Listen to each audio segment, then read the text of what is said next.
The chandeliers of the Palazzo Vittoria cast fractured light across 300 faces when Riccardo de Santis walked through the gilded doors with a woman who was not his wife. His fingers rested at the small of Valeria Conti's back, her crimson gown catching every camera flash, her smile sharp enough to cut glass. The whispers started before they reached the bottom of the marble staircase. Wives clutched their husbands' arms. Men who owed him millions suddenly found their champagne fascinating. Then the doors opened again. And every sound in that room died. Elena Varese stood in the entrance, draped in black silk that moved like smoke around her body. But it wasn't her dress that stopped hearts. It was the small hand clutched in hers. The child had his father's steel-gray eyes. And the room understood everything. The silence stretched like a blade pressed against skin. Riccardo's hand fell from Valeria's back as if burned. His jaw locked. His steel-gray eyes found Elena across the crowded ballroom, then dropped to the boy at her side. The child couldn't have been older than 5, maybe 6. Dark hair swept across his forehead. His small suit was tailored perfectly, a miniature version of the one Riccardo himself wore. But it was those eyes. Those unmistakable gray eyes that stared back at him with a mixture of curiosity and something else. Something that looked far too much like recognition. Elena didn't move. She stood in the archway like a queen surveying her kingdom, the light catching the subtle gold threads woven through her black gown. Her dark brown hair fell in soft waves past her shoulders, and her hazel eyes held no anger. No tears. Nothing but a calm so absolute it made powerful men take unconscious steps backward. The boy tugged at her hand. "Mama," he whispered loud enough that the nearest guests heard. "Is that him? Is that my papa?" The words landed like grenades. Valeria's champagne glass trembled in her fingers. Her carefully painted smile cracked at the edges. She looked up at Riccardo, waiting for explanation, for denial, for anything. But he gave her nothing. His attention had been stolen completely, captured by the woman he had dismissed and the child he had never known existed. Elena's lips curved into the smallest smile. Not warm. Not cold. Simply knowing. "Perhaps," she said to her son, her voice carrying in the crushing silence, "we should go say hello." She descended the stairs with the grace of someone who had practiced this moment 1,000 times in her mind. Each step deliberate. Each breath measured. The crowd parted before her like the sea before a ship, and not a single person dared to speak. Riccardo felt something foreign crawl up his spine. It took him a moment to recognize it. Fear. He had built his empire on the understanding that he feared nothing. Not rival families. Not federal investigations. Not death itself. He had carved his name into the flesh of this city with his bare hands, worn his power like armor that nothing could penetrate. But watching Elena walk toward him, their child's small hand in hers, he understood with terrible clarity that there were things his power could not touch. Things his money could not buy. Things his name could not erase. She stopped 3 feet away from him. The boy pressed against her leg, those gray eyes examining his father's face with unsettling intensity. "Riccardo." Elena's voice was silk over steel. "I wasn't sure we'd be welcome. After all, you seem to have other plans for the evening." Her gaze flickered to Valeria, and the dismissal in that glance was more devastating than any insult could have been. She looked at the mistress the way one might look at a fly that had landed on expensive food, with mild irritation and the certainty that it would be dealt with shortly. Valeria straightened her spine, attempting to recover her composure. "I don't believe we've met." Irrelevant," Elena finished for her. "I know exactly who you are, Miss Conti. I know where you live. Where you work. Where you buy your morning coffee. I know the balance of every bank account you've opened since you first caught my husband's wandering eye." She tilted her head, the gesture almost curious.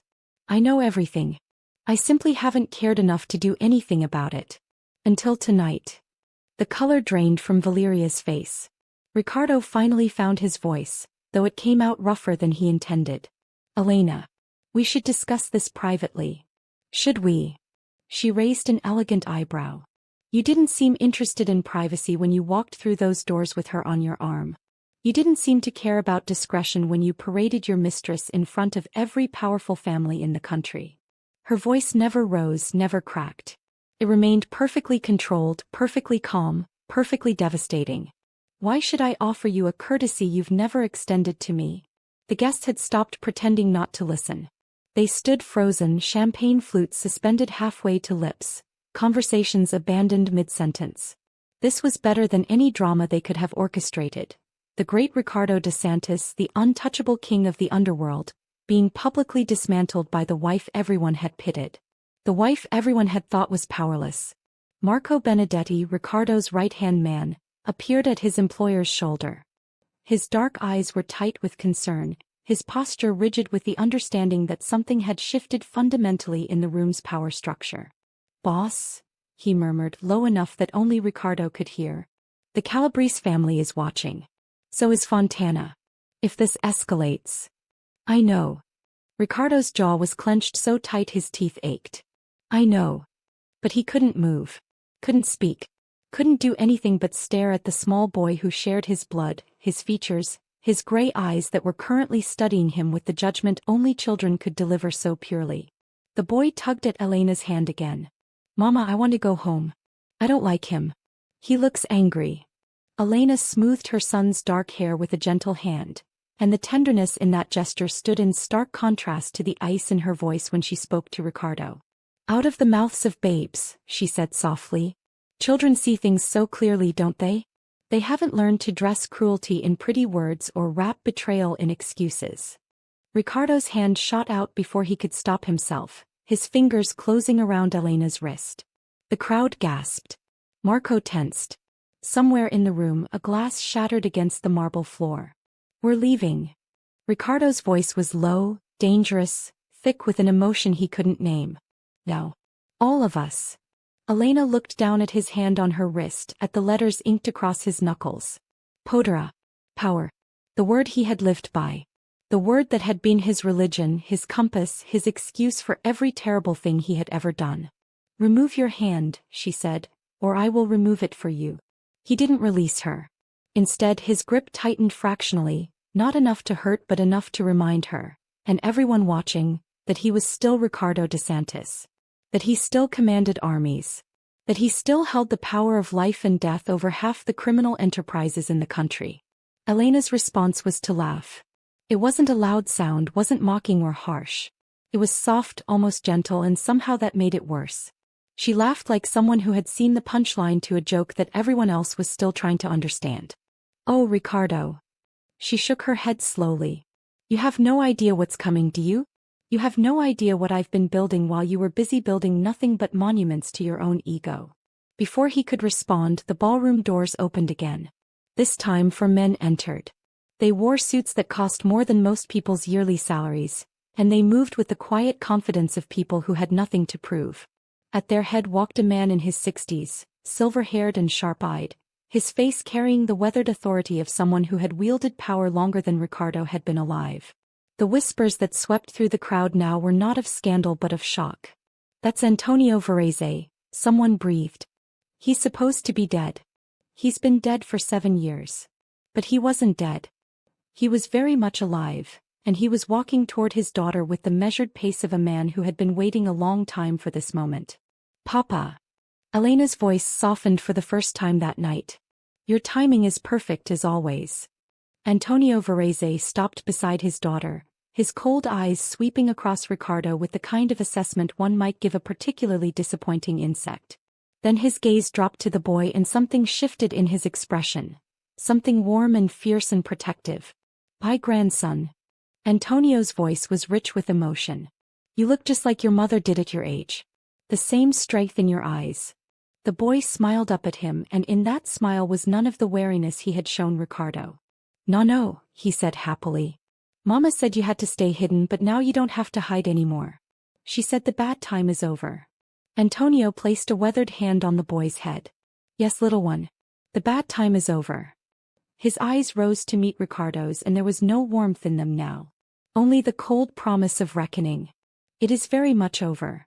Ricardo felt the floor shifting beneath his feet, though he knew logically that the marble was solid and unchanging. Antonio Verz had been the head of one of the most powerful families in southern Italy before his supposed death. His networks had been legendary. His connections had reached into governments, into banks, into institutions that most criminals couldn't even identify, let alone infiltrate. When word had spread of his death, there had been a war. A brutal, bloody conflict as various factions had tried to claim pieces of his empire. Ricardo himself had emerged from that chaos with significant territorial gains, had built portions of his current power on the rubble of what Antonio Verz had left behind.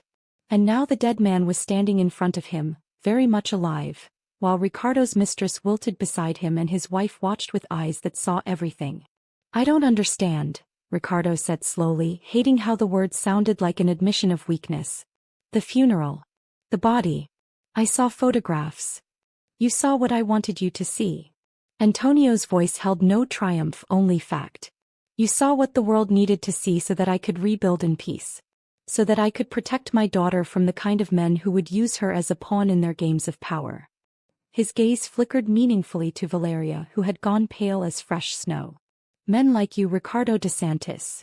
Elena stepped forward, placing herself between her father and her husband, though Ricardo noticed with a twist in his gut that she positioned herself closer to Antonio, aligned with him in a way that made loyalties crystal clear. "Perhaps," she said, her voice carrying across the silent ballroom, "we should take this conversation somewhere more private. I believe there are matters to discuss that these lovely people don't need to witness." She gestured elegantly at the frozen crowd, at the shocked faces and gaping mouths, at the phones that had been discreetly raised to capture every moment of the unfolding drama. "Unless," she added, turning back to Ricardo with those calm, knowing eyes, "you'd prefer to continue this here? I have several more revelations that I'm sure your associates would find fascinating. About certain shipments that went missing 3 years ago. About money that was supposed to reach certain families and didn't. About promises made and broken." Ricardo's blood ran cold. He knew. She knew about the Calabrese money. About the weapons he had redirected to his own allies. About the deals he had violated in pursuit of his own expansion. How long had she been watching him? How long had she been gathering evidence while he had dismissed her as decorative and dutiful? How long had he been married to a woman he didn't know at all? "The private salon," he said, his voice stripped of its usual command. "Now." Elena inclined her head in graceful acknowledgement. "After you, husband.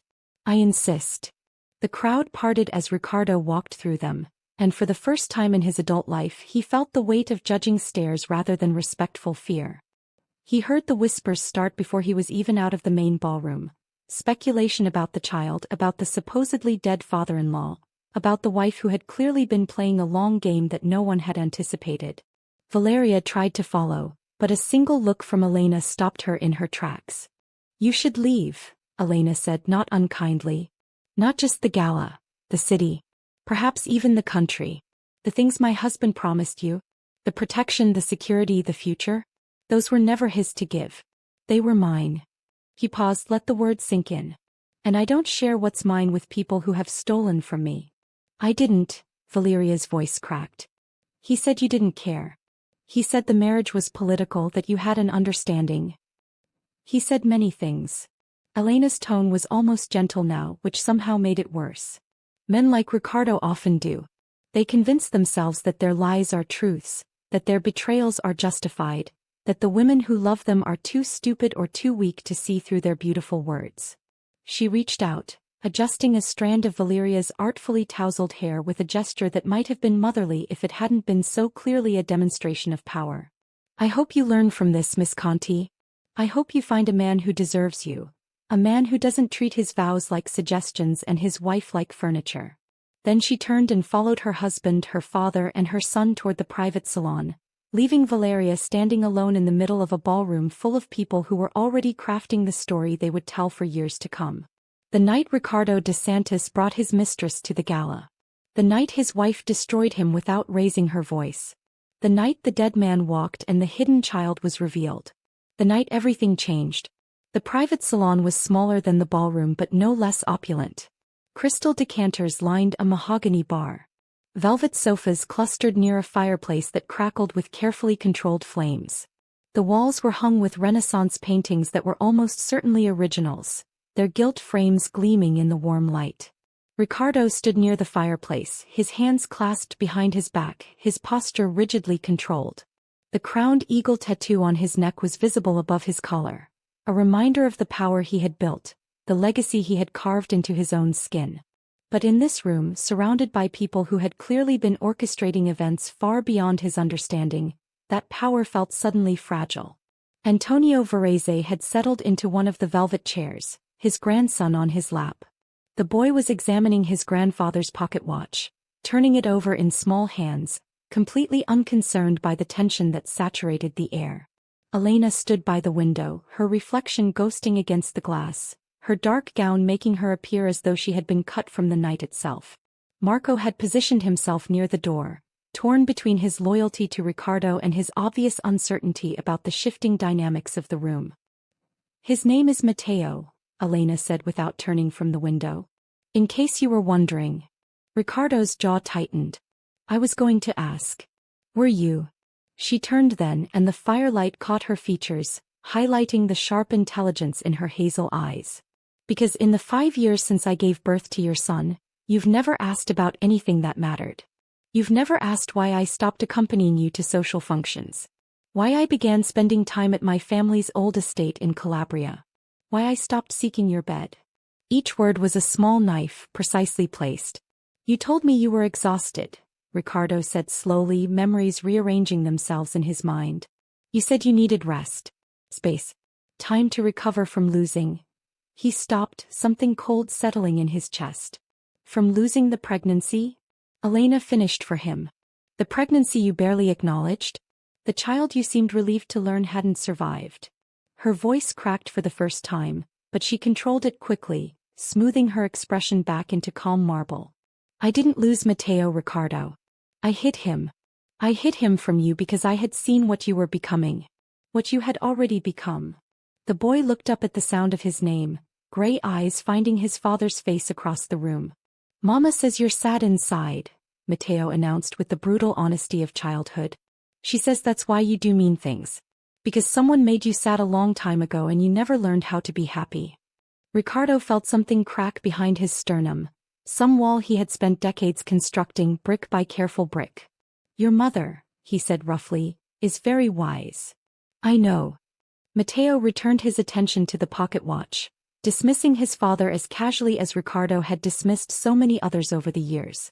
Antonio chuckled softly, the sound warm and cold at once. "He has your arrogance, DeSantis. Perhaps there's hope for him yet, or perhaps that's what we should most fear."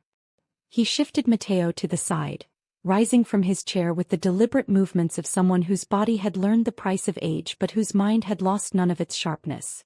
"But we're not here to discuss hope or fear. We're here to discuss the future. Your future. Which, I should note, looks considerably different than it did an hour ago." Ricardo forced his spine to stay straight, his voice to stay level. "You're going to threaten me? In my own territory? With my own wife?" "Threaten?" Antonio seemed genuinely amused. No.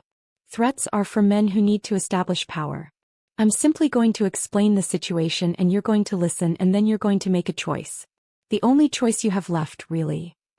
He walked to the bar, poured himself a measure of amber liquid, and took a contemplative sip before continuing. 7 years ago, I staged my death because I had discovered that several of my most trusted allies were planning to move against me. The war that followed my death was useful. It exposed the traitors. It allowed me to eliminate threats without appearing to lift a finger. And it gave my daughter time. Time for what? Ricardo asked. Time to understand who she had married. Antonio's voice hardened. Time to see past the charm and the promises and the beautiful words. Time to realize that her husband viewed her as nothing more than a strategic acquisition. A path to my networks, my connections, my power. The accusation landed like a blow, not because it was false but because it was true. Ricardo remembered his courtship of Elena, the calculated compliments, the careful attention he had paid to her interests and desires. He had studied her like a rival to be conquered, had identified her weaknesses and strengths with the same precision he applied to business negotiations. He had never considered that she might be doing the same thing to him. The marriage was mutually beneficial, Ricardo said, but the words sounded hollow even to his own ears. Your daughter gained protection, status, resources. My daughter gained a husband who began sleeping with other women before their first anniversary. Elena's voice cut through his justifications like a blade through silk. A husband who stopped touching her entirely after the first year, except when he needed to produce an heir. A husband who made her feel invisible in her own home, who talked through her at dinner parties, who couldn't remember her preferences or her hopes or her fears because he had never bothered to learn them in the first place. She moved away from the window, and Ricardo tracked her movement with the awareness of a man who was beginning to realize he had badly miscalculated his enemy. Do you know when I decided to leave you, Ricardo? Not tonight. Not when I discovered Valeria. Not even when I realized you had stopped loving me because you never started. She stood before him now, close enough that he could see the flecks of gold in her hazel eyes, the tiny lines at their corners that spoke of sleepless nights and silent tears. I decided to leave you on our 3rd anniversary. You forgot. You were in Venice with someone whose name I doubt you remember. I sat alone in that enormous dining room with a dinner that had taken hours to prepare, and I waited, and I watched the candles burn down to nothing, and I understood. Her voice dropped to almost a whisper. I understood that I was nothing to you. Less than nothing. A piece of furniture that came with the house, a signature on a contract, a body that existed only when you needed something from it. And I decided in that moment that you would never make me feel that way again. The fire cracked. Somewhere in the house, a clock chimed midnight. Matteo had fallen asleep in the velvet chair, his small chest rising and falling with the deep breaths of childhood exhaustion. Antonio watched his grandson with the protective vigilance of a wolf guarding its pack. Ricardo looked at his son, truly looked at him for the first time. The way his dark hair curled slightly at his temples. The shape of his nose, which was Elena's.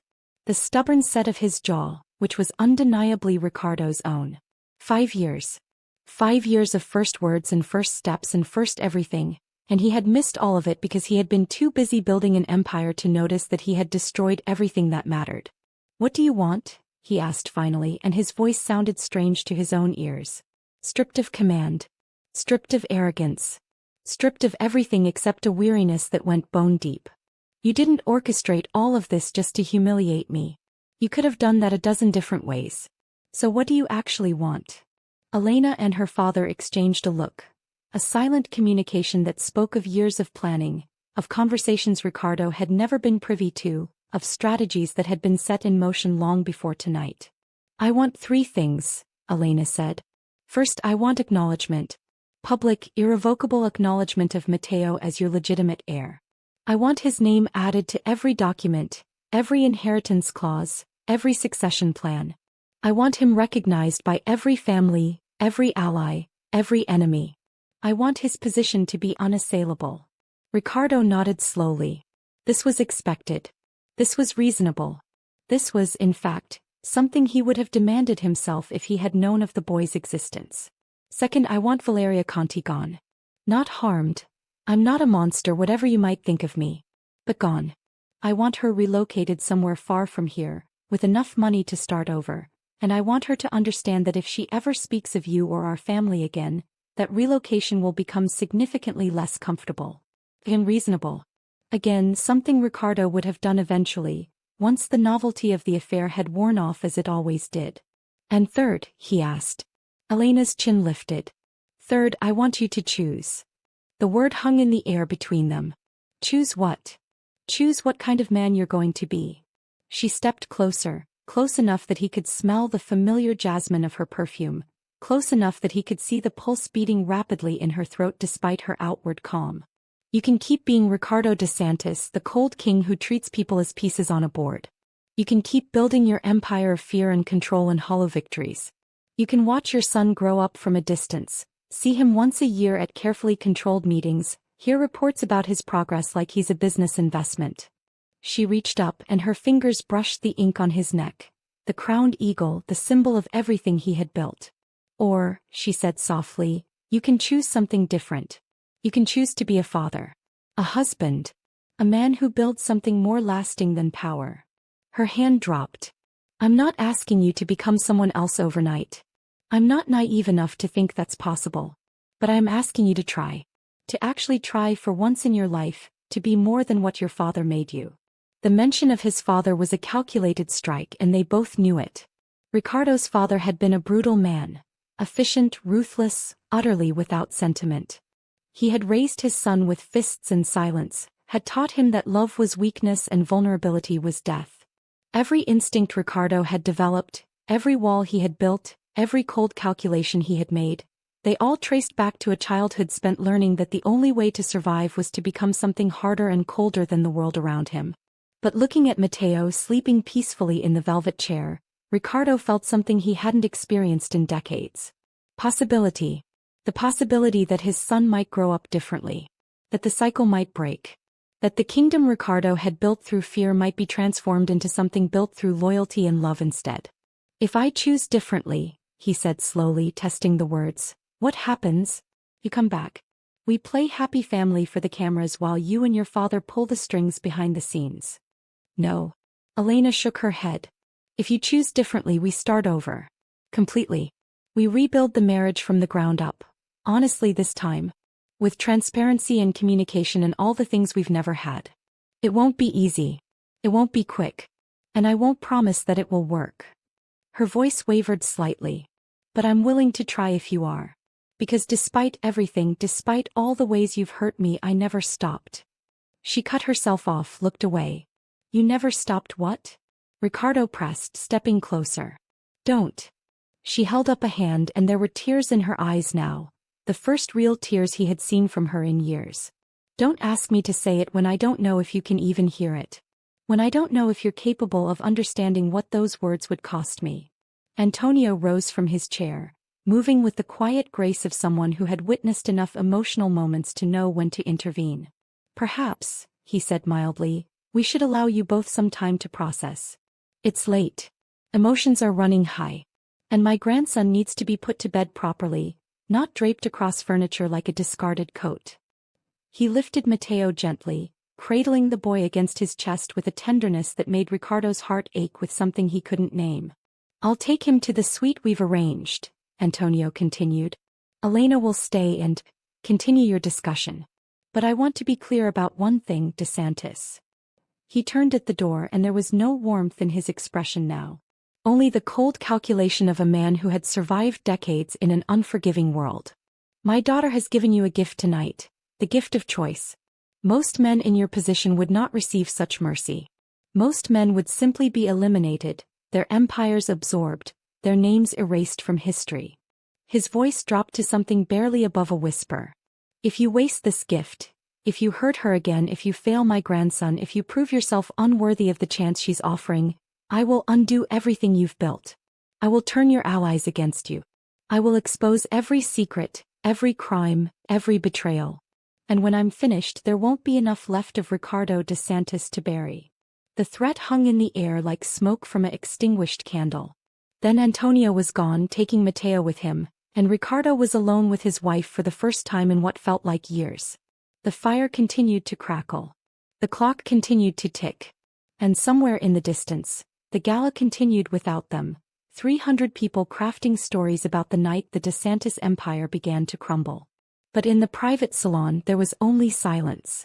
Elena walked to the bar, poured herself a drink with hands that trembled slightly despite her controlled expression. She drained it in one long swallow, then set the glass down with a click that sounded like a period at the end of a sentence. I should go, she said. Matteo will be looking for me when he wakes up. He's not used to sleeping in strange places. Elena. She stopped at the door but didn't turn around. Ricardo crossed the room in 3 strides. His hand closed around her arm, gently this time so different from the grip he had used in the ballroom. When she turned, her eyes were bright with unshed tears, and he realized with a start that despite all her strength, despite all her planning, she was still afraid. Afraid of him. Afraid of what he might choose. Afraid of what it would mean if he chose wrong. I don't know how to be what you're asking, he said roughly. I don't know if I'm capable of it. Everything I am, everything I've learned, it's built on being cold. Being hard. Being untouchable. I know. Her voice was barely a whisper. But he stopped, struggled with words that felt foreign in his mouth. I looked at him, at Matteo, and I felt something I don't understand. Something that made me want to burn down everything I've built just to protect him. Elena's breath caught. That's called love, she said softly. That's what it feels like when you love someone more than you love yourself. The word landed like a blow. Love. Such a simple word. Such an impossible concept for a man who had been taught from childhood that love was the ultimate weakness. But watching Elena in the firelight, seeing the hope and fear warring in her beautiful eyes, Ricardo understood something he had spent a lifetime avoiding. He had loved her. Not at first. At first, it had been calculation and strategy and careful manipulation. But somewhere along the way, in quiet moments he had refused to acknowledge, in glances he had pretended meant nothing, in the warmth of her body beside his in the dark hours before dawn, somewhere in all of that love had crept in despite his best efforts to prevent it. And he had been so terrified of that love, so certain that it would destroy him, that he had destroyed it first. He had pushed her away with coldness and neglect. He had filled his bed with other women to prove that she didn't matter. He had built walls so high and so thick that he had convinced even himself that he felt nothing. But the walls had been a lie. The coldness had been a performance. And the other women, Valeria and all the ones before her, they had been nothing but desperate attempts to feel something other than the terrifying warmth that Elena inspired in him. "I'm afraid," he admitted, and the words felt like they were being dragged from somewhere deep inside him. "I'm afraid that if I let myself feel this, it will destroy me. That I'll become weak. That my enemies will see it and use it against me." "Maybe," Elena said. "Or maybe loving something other than power will finally make you strong enough to deserve the empire you've built." She reached up, touched his face with fingertips that were soft and warm against his skin. "I can't make this choice for you, Ricardo. I can only tell you that for the first time in 6 years, I'm willing to believe that you might choose differently. That the man I thought I saw when we first met, the one beneath all the ice and arrogance, that man might actually exist." Her hand dropped. "Think about it. Talk to Marco. Talk to whoever you need to talk to. But when you decide, come find me. Not because your father-in-law threatened you. Not because you want to protect your legacy. Come find me because you want to. Because you're ready to try." She turned toward the door again. "Elena." She paused, her hand on the ornate handle. "I never forgot our anniversary." She went very still. "The third one," he continued, the words coming faster now, as if they had been locked away for so long that they were desperate to finally escape. "I was in Venice, yes. But I wasn't with anyone. I was sitting alone in a hotel room holding a present I had bought you, trying to convince myself to come home. Trying to convince myself that I could be the husband you deserved." He closed his eyes, remembering. "It was a bracelet. Gold with small diamonds.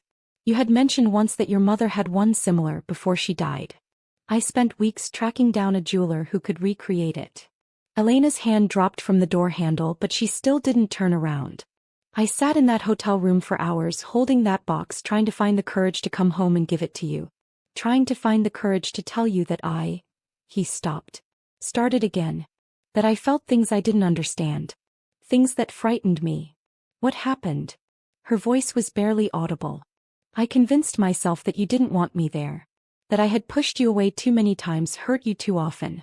I convinced myself that showing up would only make things worse. That my presence would only remind you of everything I had failed to be."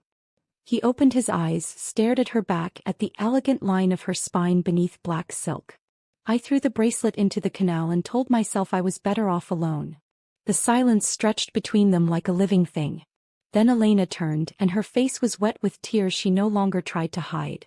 "You stupid, broken, impossible man," she whispered. "You absolute fool." She crossed the distance between them in 3 quick strides, and then her hands were fisted in his jacket and she was kissing him, not gently, not carefully, but with all the rage and grief and hope of 6 years of silence. Ricardo's arms came around her automatically, pulling her against him, and for a single perfect moment, there was nothing in the world except this. Except her warmth and her tears and her lips moving desperately against his. Then she pulled back, breathless, her eyes wild. "That doesn't mean I forgive you," she said. "That doesn't mean everything is fine. We still have so much." "I know." He pressed his forehead against hers, felt her breath warm on his face. "I know." They stood there in the firelight, wrapped around each other like survivors of a shipwreck, and Ricardo felt something shift inside him. Some tectonic plate of emotion that had been locked in place for decades finally beginning to move. It hurt. God, it hurt. But beneath the pain there was something else. something that felt almost like hope. The gala had ended hours ago, but the city never truly slept, not the parts that Riccardo ruled anyway. From the windows of the Palazzo Vittoria, he could see the lights of Rome spread out below him like a carpet of stars, each one representing some small piece of his empire. Clubs and restaurants, shipping routes and distribution networks, politicians in his pocket and judges on his payroll. An intricate web of power and influence that had taken 2 decades to build. And yet none of it, he realized with sudden clarity, would mean anything if he lost Elena. If he lost Matteo. Marco appeared at his elbow, a glass of whiskey in hand. "Boss. You've been standing there for an hour." Riccardo took the glass without looking away from the window. "Has it only been an hour?" "Feels longer. The men are talking. Word about tonight spread fast." Marco's voice was carefully neutral. "Some of them are nervous. They're wondering if Antonio Verz's return means a power shift. If old alliances are going to be tested. What do you think?" Marco was quiet for a long moment. When he spoke, his voice was unusually hesitant. I think I've never seen you scared before, boss. Not in 15 years of watching you stare down every threat this world has thrown at you." He paused. "And tonight in that ballroom you were scared." Riccardo finally turned, meeting his right-hand man's eyes. "Terrified," he corrected softly. "I was terrified." "Of what?" "Verz. He's powerful, but you've faced worse." "Of myself." Riccardo drained his whiskey in one long swallow. "I was terrified of what I had become. Of what I had destroyed without even noticing." He set the empty glass on the windowsill. "Marco, do you remember what I was like when you first started working for me?" Marco's brow furrowed. "Young. Hungry. Determined to prove yourself to the old guard." "I was more than that. I had plans. Dreams even, though I would have died before admitting it." Riccardo's voice was distant, lost in memories. "I used to believe that power was a means to an end. That once I had enough of it I could finally stop fighting and start living. Start building something real. And then I got the power. More power than I ever imagined. And somewhere along the way the means became the end. The power became the point." He laughed bitterly. "I became my father. The very thing I swore I would never be." Marco said nothing, but his expression was thoughtful. "My wife," Riccardo continued, "looked at me tonight like I was a stranger. And she was right. I have been a stranger. Not just to her, to myself. To anything that matters." He turned back to the window. "I have a son, Marco. A 5-year-old boy who looks at me and sees a sad, angry man. A boy who should have known his father from his first breath and instead has spent his whole life learning to fear men like me. What are you going to do?" It was the question that had been echoing in Riccardo's mind since Elena had left the private salon, since he had felt the ghost of her kiss still burning on his lips. What was he going to do? He had spent his entire adult life building an empire designed to protect him from ever feeling vulnerable. Every decision, every alliance, every ruthless maneuver, they had all been in service of the same desperate need to never be hurt again. But Elena had hurt him tonight. Not with threats or weapons or even words, though her words had cut deep enough. She had hurt him by showing him what he could have had. By letting him glimpse for just a moment a different version of his life. A version where he came home to dinner with his wife and son. Where he read bedtime stories and attended school plays. Where his power served his family instead of consuming them. That glimpse hurt more than any enemy's blade ever could. Because now he knew what he was missing. "I'm going to choose," Riccardo said finally. "For the first time in my life I'm going to choose something other than fear." Before Marco could respond there was a commotion at the door. Raised voices. The sound of someone insisting on entrance despite the late hour and the obvious inappropriateness. The door burst open and Luca Calabrese strode into the room with the confidence of a man who had never been denied anything in his life. Behind him came 2 bodyguards, their hands hovering near concealed weapons. "DeSantis." Luca's voice was smooth as silk over broken glass. "I heard you had quite an eventful evening." Riccardo didn't react to the intrusion. His posture remained relaxed, his expression bland. But inside, every instinct screamed alert. Luca Calabrese was the head of one of the 3 families that maintained an uneasy alliance with Riccardo's organization. They shared territory along the northern borders. They cooperated on certain shipping routes. And they both pretended not to know about the other's more questionable activities. But Luca was ambitious. Always had been. He had been circling Ricardo's empire like a shark scenting blood for years, waiting for any sign of weakness. And tonight Ricardo had shown weakness in front of 300 witnesses. Luca. Ricardo's voice was even. It's late for social calls. I was in the neighborhood. Luca's smile didn't reach his eyes. And I thought we should discuss what I saw tonight. What everyone saw tonight. He walked to the bar, poured himself a drink without asking permission.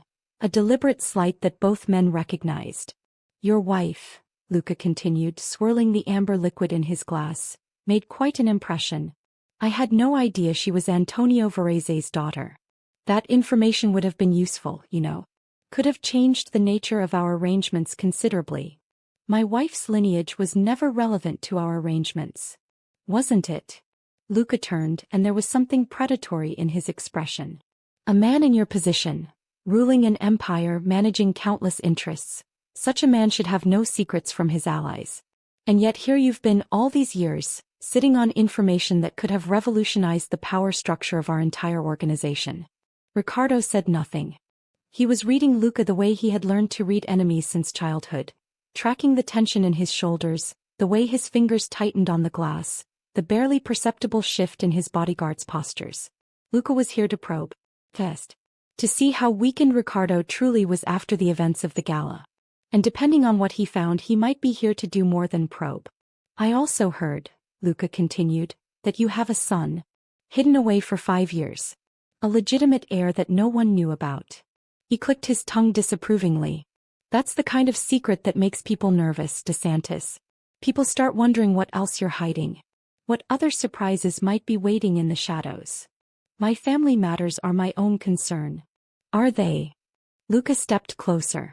Because the way I see it, a man who can't manage his own household, who lets his wife humiliate him in front of every power broker in the country, that man might have difficulty managing more significant responsibilities. That man might need support, oversight, a stronger partnership than he's previously enjoyed.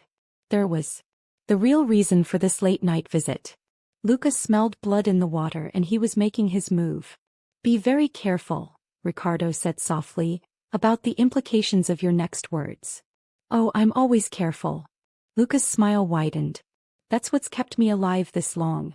I'm simply suggesting that perhaps we should renegotiate certain aspects of our arrangement. Given the changing circumstances. Marco's hand drifted toward his weapon, but Ricardo stopped him with a barely perceptible shake of his head. What circumstances would those be? The circumstances where Antonio Verz, a man with connections that make both of ours look like children playing at business, has apparently been alive and building power for 7 years. The circumstances where that man is now your father-in-law with access to your home, your family, your son. Luca set his glass down with a sharp click. The circumstances where everyone in our world is wondering if Ricardo DeSantis is still the man in charge of Ricardo DeSantis's empire, or if he's about to become a puppet with a dead man pulling his strings. The accusation hung in the air between them. In the old days, even yesterday, Ricardo would have responded to this challenge with overwhelming force. He would have had Luca's bodyguards removed, had Luca himself on his knees, had a gun pressed against the back of his head within seconds of the first disrespectful word leaving his mouth. But tonight, standing in the aftermath of Elena's revelations, something was different. He was tired. Tired of the violence. Tired of the constant vigilance. Tired of being the monster that everyone expected him to be. And more than that, he was afraid of what his son would think if Matteo ever learned the kind of man his father really was. So instead of reaching for violence, Ricardo did something he had never done before. He laughed. It wasn't a cruel laugh or a threatening one. It was genuine, surprised, almost delighted. The laugh of a man who had just discovered something absurd and wonderful about the universe. Luca's smile faltered. I appreciate your concern for my marriage, Ricardo said, still chuckling. It's touching really. And your concern for my relationship with my father-in-law? Practically familial. He stepped closer to Luca, close enough that his height advantage became obvious. But I think perhaps you've misread the situation. Have I? Completely. Ricardo's voice dropped to something intimate, almost friendly. You see, you're operating under the assumption that tonight was a disaster for me. That my wife's little performance damaged my position. He leaned in, his lips nearly brushing Luca's ear. But what if it didn't? What if tonight was the first step in something much larger?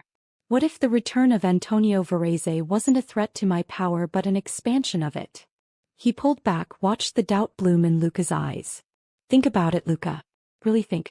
I now have direct family connection to one of the most powerful networks in Southern Europe. I have a legitimate heir whose claim is unassailable. I have a wife who has proven herself capable of the kind of strategic thinking that our enemies should fear. He smiled, and there was nothing warm about it. What exactly about my position has been weakened? Luca's jaw tightened. The public humiliation was a performance. A carefully orchestrated demonstration designed to make people like you show their hands. Ricardo spread his arms wide. And here you are, Luca. 2 hours after the gala, standing in my private quarters, demanding renegotiations. Proving exactly which of my allies would move against me at the first sign of trouble. The silence that followed was thick enough to cut. Luca's bodyguards exchanged nervous glances. Marco's posture shifted from tension to something almost like amusement. And Luca looked like a man who had just realized he had walked into a trap without ever seeing the jaws close. I wasn't suggesting, he started. Yes, you were. Ricardo's voice was ice now, all traces of that surprising laughter gone. You came here tonight hoping to find me broken and bleeding. You came here hoping to carve off a piece of my empire while I was distracted by family drama. And instead you've revealed yourself. He turned away, dismissal clear in every line of his body. We'll discuss this further tomorrow. After I've had time to consider the implications of your visit. I'm sure there are other members of our alliance who will be very interested to learn how quickly you moved to exploit what you perceived as weakness. Luca's face darkened with anger and fear. DeSantis, I never meant. Leave. The word was quiet, but it carried the weight of decades of accumulated power. Luca hesitated for just a moment, just long enough to consider whether he should push his luck, and then apparently decided that wisdom was the better part of valor. This isn't over, he said, but his voice lacked conviction. No, Ricardo agreed. It isn't. The door closed behind Luca and his bodyguards, and the tension in the room eased fractionally. Marco let out a low whistle. That was different. I've never seen you handle Calabrese without at least threatening to remove one of his fingers. The night's not over yet. He might still lose a finger. Ricardo walked back to the window, staring out at the lights of his city. But not tonight. Tonight, I have more important things to think about. Your wife. Pie family. The word felt strange in his mouth, foreign and wonderful and terrifying all at once. Pie's son. Marco was quiet for a long moment. When he spoke, his voice was uncharacteristically gentle. You know, boss, I've worked for you for 15 years. I've seen you face down things that would make most men weep. But I've never seen you look the way you did when that little boy walked into the ballroom. He paused. Maybe Calabrese is right about one thing. Maybe everything has changed. Ricardo closed his eyes, remembering Matteo's gray eyes examining him with that mixture of curiosity and wariness. Mama says you're sad inside. Out of the mouths of babes. Yes, he said quietly. Everything has changed. But whether that change would save him or destroy him, that remained to be seen. Elena couldn't sleep. She sat in the suite her father had arranged, watching Matteo's peaceful face in the soft light from the bedside lamp. Her son. Her secret. The piece of Ricardo that she had protected from his father's darkness for 5 long years. Had she done the right thing? The question had haunted her since the moment she made the decision to hide her pregnancy. She had told Ricardo she lost the baby, had watched something flicker and die in his eyes. Something she now understood had been a fragile hope he hadn't known how to express. She had told herself it was for Matteo's protection. That Ricardo would have used their son as a pawn, as a tool, as a means to an end. That the cold, calculating man her husband had become would have damaged their child the way Ricardo's own father had damaged him. But what if she had been wrong? What if, by hiding Matteo, she had denied her son a father who might have changed for him? What if she had denied Ricardo the one thing that could have broken through his walls? What if all these years of pain and loneliness, for both of them, had been unnecessary? You're thinking too loudly. Her father's voice came from the doorway. Antonio walked in, settling into the chair across from her bed with the careful movements of age. Papa, Elena managed a small smile. I thought you'd be sleeping. Sleep is for men without troubles. And my daughter has just set fire to her marriage in front of 500 witnesses. His eyes were gentle despite the sardonic words. I thought perhaps you might want to talk. About what? About whether you regret it. About whether, now that the moment has passed and the adrenaline has faded, you wish you had chosen differently. Elena looked back at Matteo at the peaceful innocence of his sleeping face. I don't know, she admitted. I thought I knew.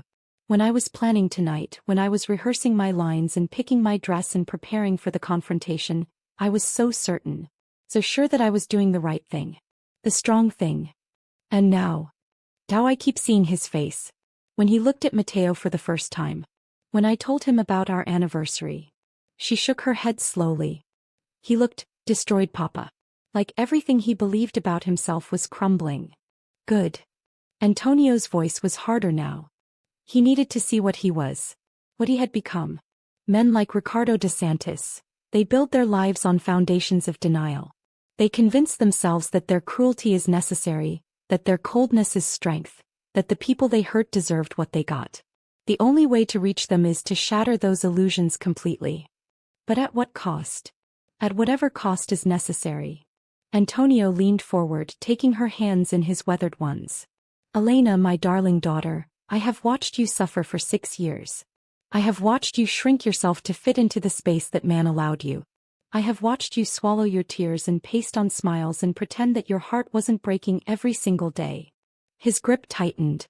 Tonight you stopped pretending. Tonight you stood in front of the most powerful people in the country and you showed them who Elena Verz really is. Not a trophy wife. Not a decorative accessory. A woman of power and intelligence and strength. Is that who I am? Her voice cracked. Because most of the time I feel like a woman who made a terrible mistake when she was too young to know better, and now she's trapped in the consequences of that mistake forever. You are not trapped. That's what tonight was about. Showing you, showing him, showing everyone that you have always had the power to walk away. You simply chose not to use it. Because I loved him. The words escaped before she could stop them. Despite everything. Despite all the ways he hurt me. I loved him. Antonio's expression softened. I know, my darling. And perhaps that's why there might be hope after all. What do you mean? I watched him tonight the way I've been watching him for 7 years. The way I've watched every powerful man I've ever known, looking for weaknesses, for cracks in the armor, for the places where pressure would do the most damage. He released her hands, settling back in his chair. Tonight I saw something I didn't expect. What? Fear. Real, genuine fear. Not of me, though he should certainly fear me, but of himself. Of what he's become. Of what he almost lost. Antonio's voice was thoughtful. I've known many ruthless men in my life, Elena. Most of them are incapable of that kind of self-awareness. They destroy everything around them and never once stop to wonder if perhaps they should have chosen differently. But Ricardo stopped. In that ballroom with every eye on him, he stopped. He could have raged. He could have denied. He could have turned the situation around with violence and intimidation. We both know he has the capacity for it. But instead he surrendered. Elena remembered the moment. Ricardo's hand falling from Valeria's back, his eyes finding hers across the crowded room, the way all the cold confidence drained from his face like water from a cracked vessel. Surrender isn't forgiveness, she said. Surrender isn't change. It's just stopping. True. But stopping is where change begins. Antonio rose, pressing a kiss to her forehead. Sleep, my darling. Tomorrow will bring its own challenges. But tonight you should rest. You've earned it. He moved toward the door, then paused. One more thing. Yes, Papa? You asked me once years ago why I didn't simply have Ricardo DeSantis killed. When I first realized how he was treating you. When I saw the light dimming in your eyes with each passing year. Elena nodded slowly. The question had haunted her.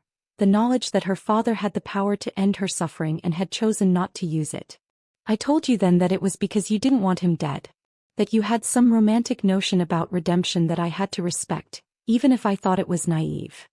His voice was soft. That was partly true. But there was another reason. What?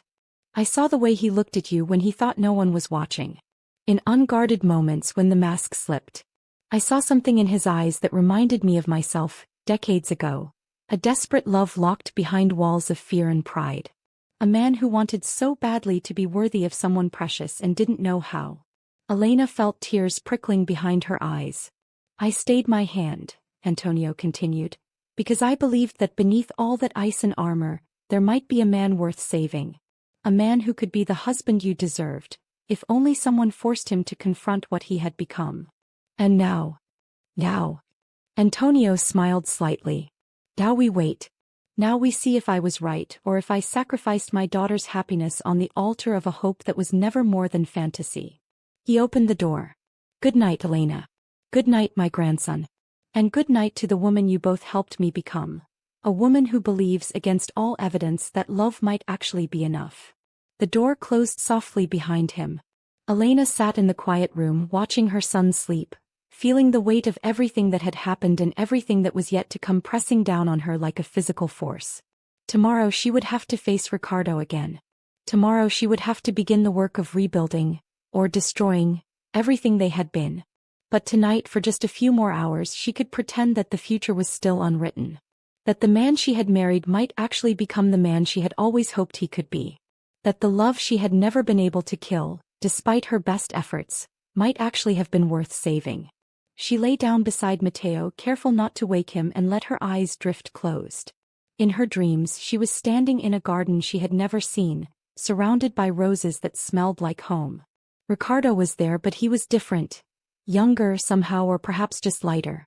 The weight that he carried in his shoulders, the coldness in his gray eyes, they were gone.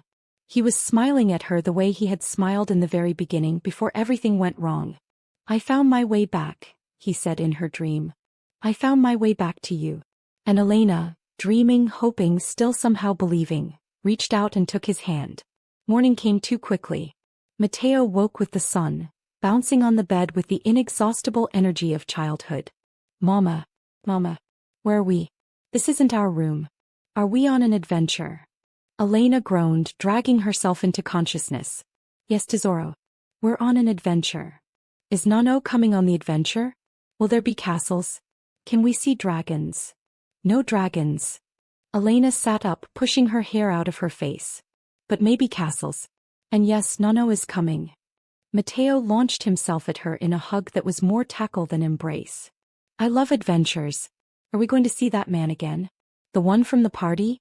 The one you said was my papa? Elena's heart clenched. Maybe. We'll see. He looked sad. Matteo pulled back his gray eyes, Ricardo's eyes, serious beyond his years. Really sad. Like when Francesco's dog died and he cried for a whole week. Yes, Elena said softly. He is sad. Maybe we should bring him on the adventure. Maybe adventures make people happy. Maybe they do. A knock at the door interrupted them. Antonio entered with a tray of breakfast, pastries and fruit and coffee strong enough to wake the dead. Good morning, my warriors, he said, setting the tray on the bedside table. I trust you slept well? I dreamed about dragons, Matteo announced. Big ones with gold wings. Did you now? That's excellent. Dragons are very important creatures. They remind us that even the most fearsome things can be beautiful if we look at them the right way. Elena caught her father's eye over Matteo's head. The message was clear. They needed to talk. About what came next. About how to navigate the treacherous waters they had just sailed into. Matteo, she said, why don't you eat your breakfast while Mama and Nonno have a grown-up conversation? We'll be just outside the door. Okay. Matteo was already reaching for a pastry. But don't talk too long. Adventures won't wait forever. In the hallway, Elena and her father spoke in low voices. There's been movement, Antonio said. My contacts report that Luca Calabrese visited Ricardo last night, shortly after we left the gala. He was attempting to probe for weakness according to my sources. And Ricardo handled it. Better than I expected, actually. He turned Calabrese's power play against him, left him scrambling to explain his overreach to the other families. Antonio's expression was thoughtful. It seems your husband is not quite as damaged as we assumed. He's not damaged at all. Elena's voice was sharper than she intended. That's what I've been trying to tell you. He's not broken, he's armored. There's a difference. Is there? Yes. She leaned against the wall, exhaustion pulling at her edges. A broken man can't be fixed. But armor can be removed. It just takes the right tools. The right reasons. And you believe you can be those things? The right tools. The right reasons. I believe I have to try. She met her father's eyes. I've spent 6 years telling myself that I was the victim. That Ricardo was the villain. That all I could do was suffer or escape. But last night when I saw his face, when I watched everything he believed about himself crumble, I realized something. What? He's not a villain. He's a tragedy. A man who was broken in childhood and never learned how to heal. A man who buried his capacity for love so deep that he convinced himself it didn't exist. Her voice caught. I've been so angry at him, Papa. So hurt. So desperate to make him understand what he did to me. But I never stopped to ask what had been done to him. Antonio was quiet for a long moment. When he spoke, his voice was uncharacteristically gentle. You are your mother's daughter, Elena. She had the same irritating tendency to see the best in people, even when they worked very hard to show her their worst. Was she wrong? Not always. She saw the best in me, and that faith, that inexplicable belief that I could be better than I was, it changed me. Made me into someone worthy of her. He sighed. But it also nearly destroyed her. Loving someone who is determined to hurt themselves is exhausting, heartbreaking work. And sometimes, no matter how much faith you have, it isn't enough. I know. Elena straightened, squaring her shoulders. But Matteo deserves to know his father. The real one, not the monster I've painted in my own mind. And Ricardo deserves the chance to know his son. Whatever else he's done, whatever else he becomes, he deserves that much. And if he disappoints you, if he proves himself incapable of change, then I take Matteo and I leave. For good. And I spend the rest of my life building something beautiful out of the wreckage of what we tried to create. She met her father's eyes with a determination that surprised even her. But I have to try, Papa. I have to know that I gave it every chance. Otherwise, I'll spend my whole life wondering. Antonio studied her face for a long moment, then nodded slowly. Very well. Then we proceed to the next phase. Which is? You go home. You and Matteo. You return to the house you've been avoiding for 5 years, and you see what your husband does when confronted with the reality of the family he's been missing. And if he can't handle it, if he retreats into coldness, then we'll know. And we'll act accordingly. Antonio's expression hardened. But either way, the waiting is over. The games are finished. From this moment forward, everything is real. Elena nodded, feeling the weight of that truth settle into her bones. After so many years of pretending, of performing, of hiding behind walls of her own construction, finally, mercilessly, devastatingly real. Then let's go home, she said. And hoped with everything she had, that home might still be something worth saving. The drive to the estate took 2 hours. Matteo chattered the entire way, asking questions about every building they passed, every car that overtook them, every bird that flew across their path. His enthusiasm was inexhaustible, and Elena found herself grateful for the distraction. It was easier to focus on her son's joy than on the dread coiling in her stomach. The estate, their estate, though Elena had barely lived there for 5 years, rose from the Tuscan countryside like something from a dream. Ancient stone walls draped in flowering vines.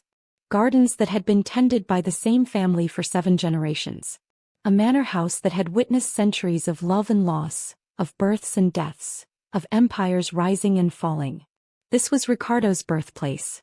The seat of his family's power for longer than anyone could remember. The place where his father had broken him and his mother had failed to save him. This was home. It's big, Matteo breathed as the car wound up the long driveway. It's really, really big. Yes, Tesoro. It is. Do we live here? We used to. And maybe we will again. We'll see.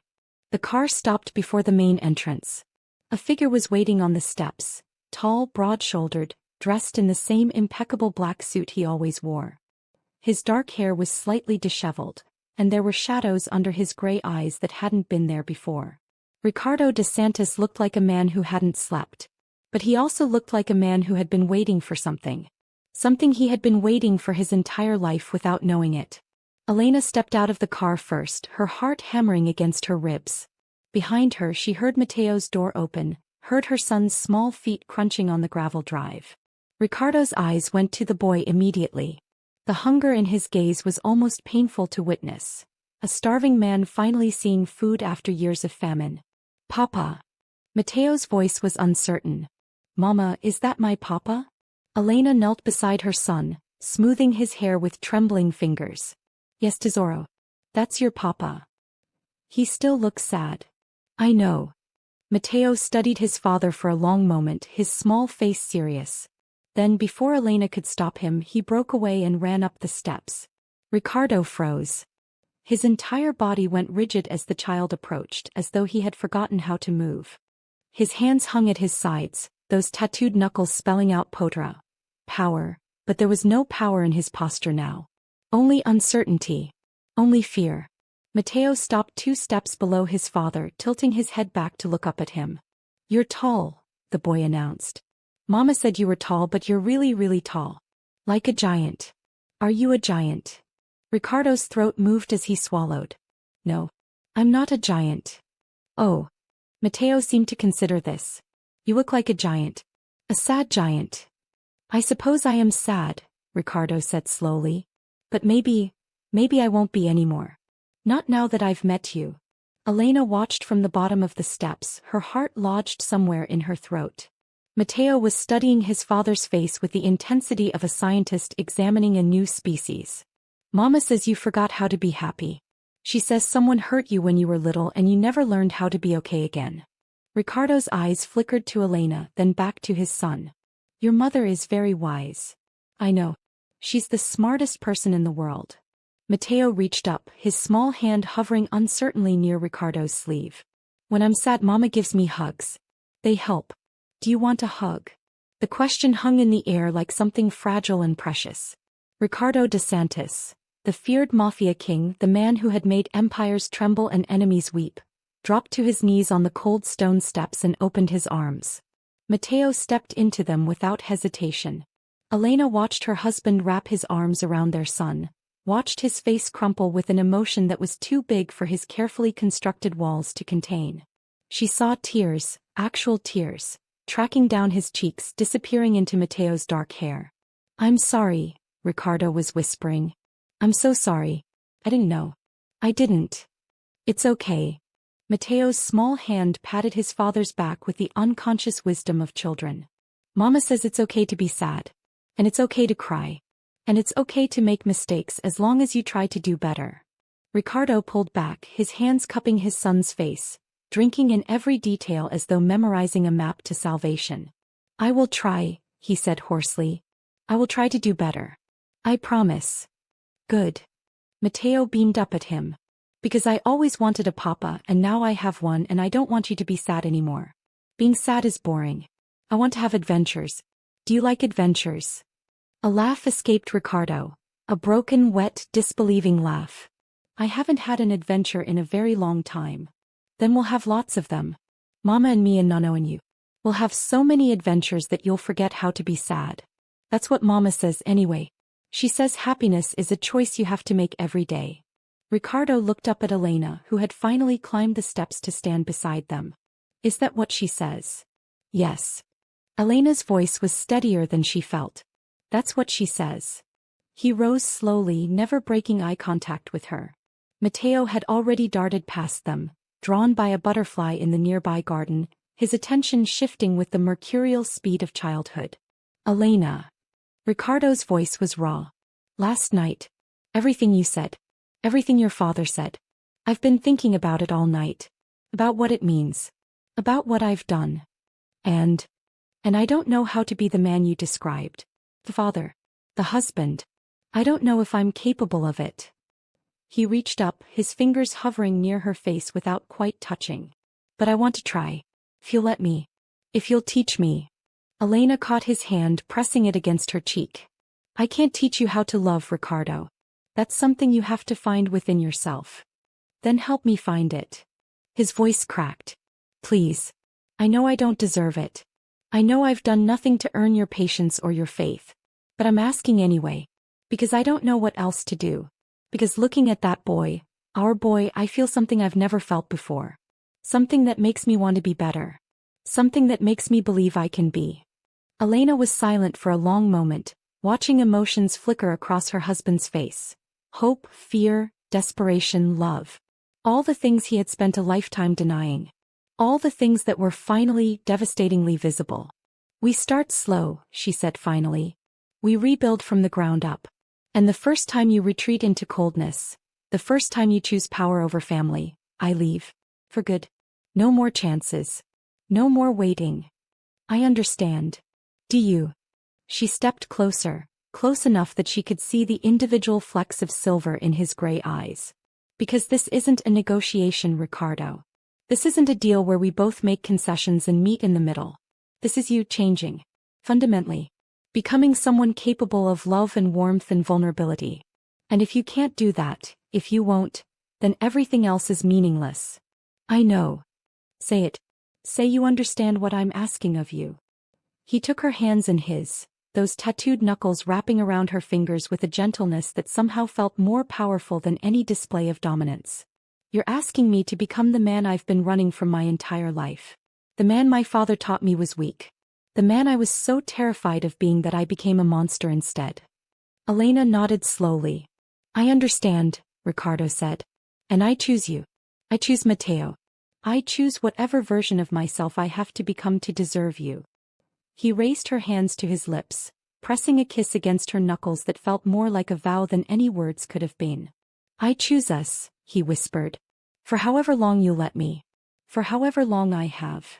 In the garden, Matteo shrieked with delight as he finally caught the butterfly he had been chasing.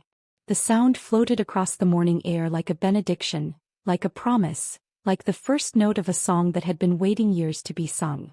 Elena looked at her husband, at the hope and fear warring in his beautiful, damaged eyes. And against every instinct that screamed for caution, she believed him. If this story moved you, please consider how far we've come together through these words.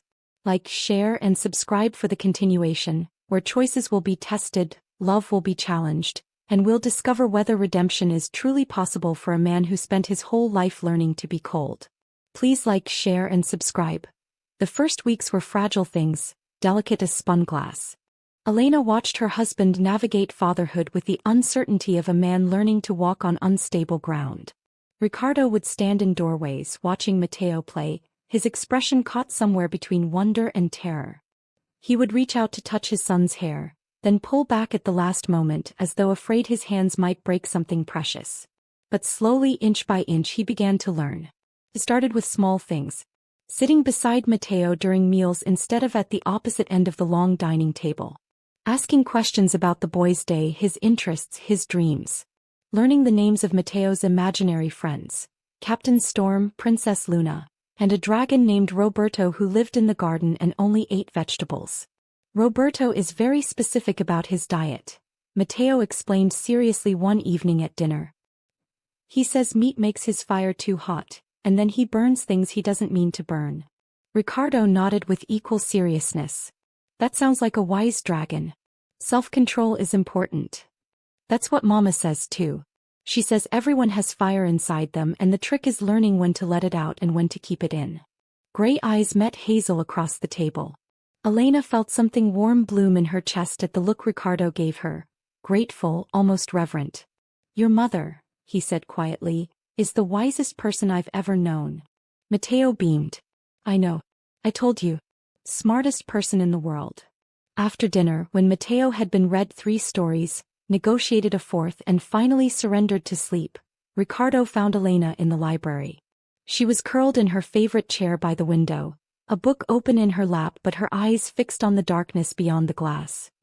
He's extraordinary, Ricardo said, settling into the chair across from her. I don't know how you did it. Raising him alone. Keeping him hidden. Teaching him to be so good. He taught me more than I taught him. Elena closed her book, setting it aside. Children have a way of doing that. They see the world so clearly. They haven't learned to complicate everything the way adults do. He called me a sad giant. You are a sad giant. Or you were. She tilted her head, studying him. You seem less sad now. I feel less sad. Ricardo leaned forward, his elbows on his knees. I don't have words for it. terrified mostly. That I'll do something wrong. That I'll damage him the way my father damaged me. That one day he'll look at me with fear instead of curiosity.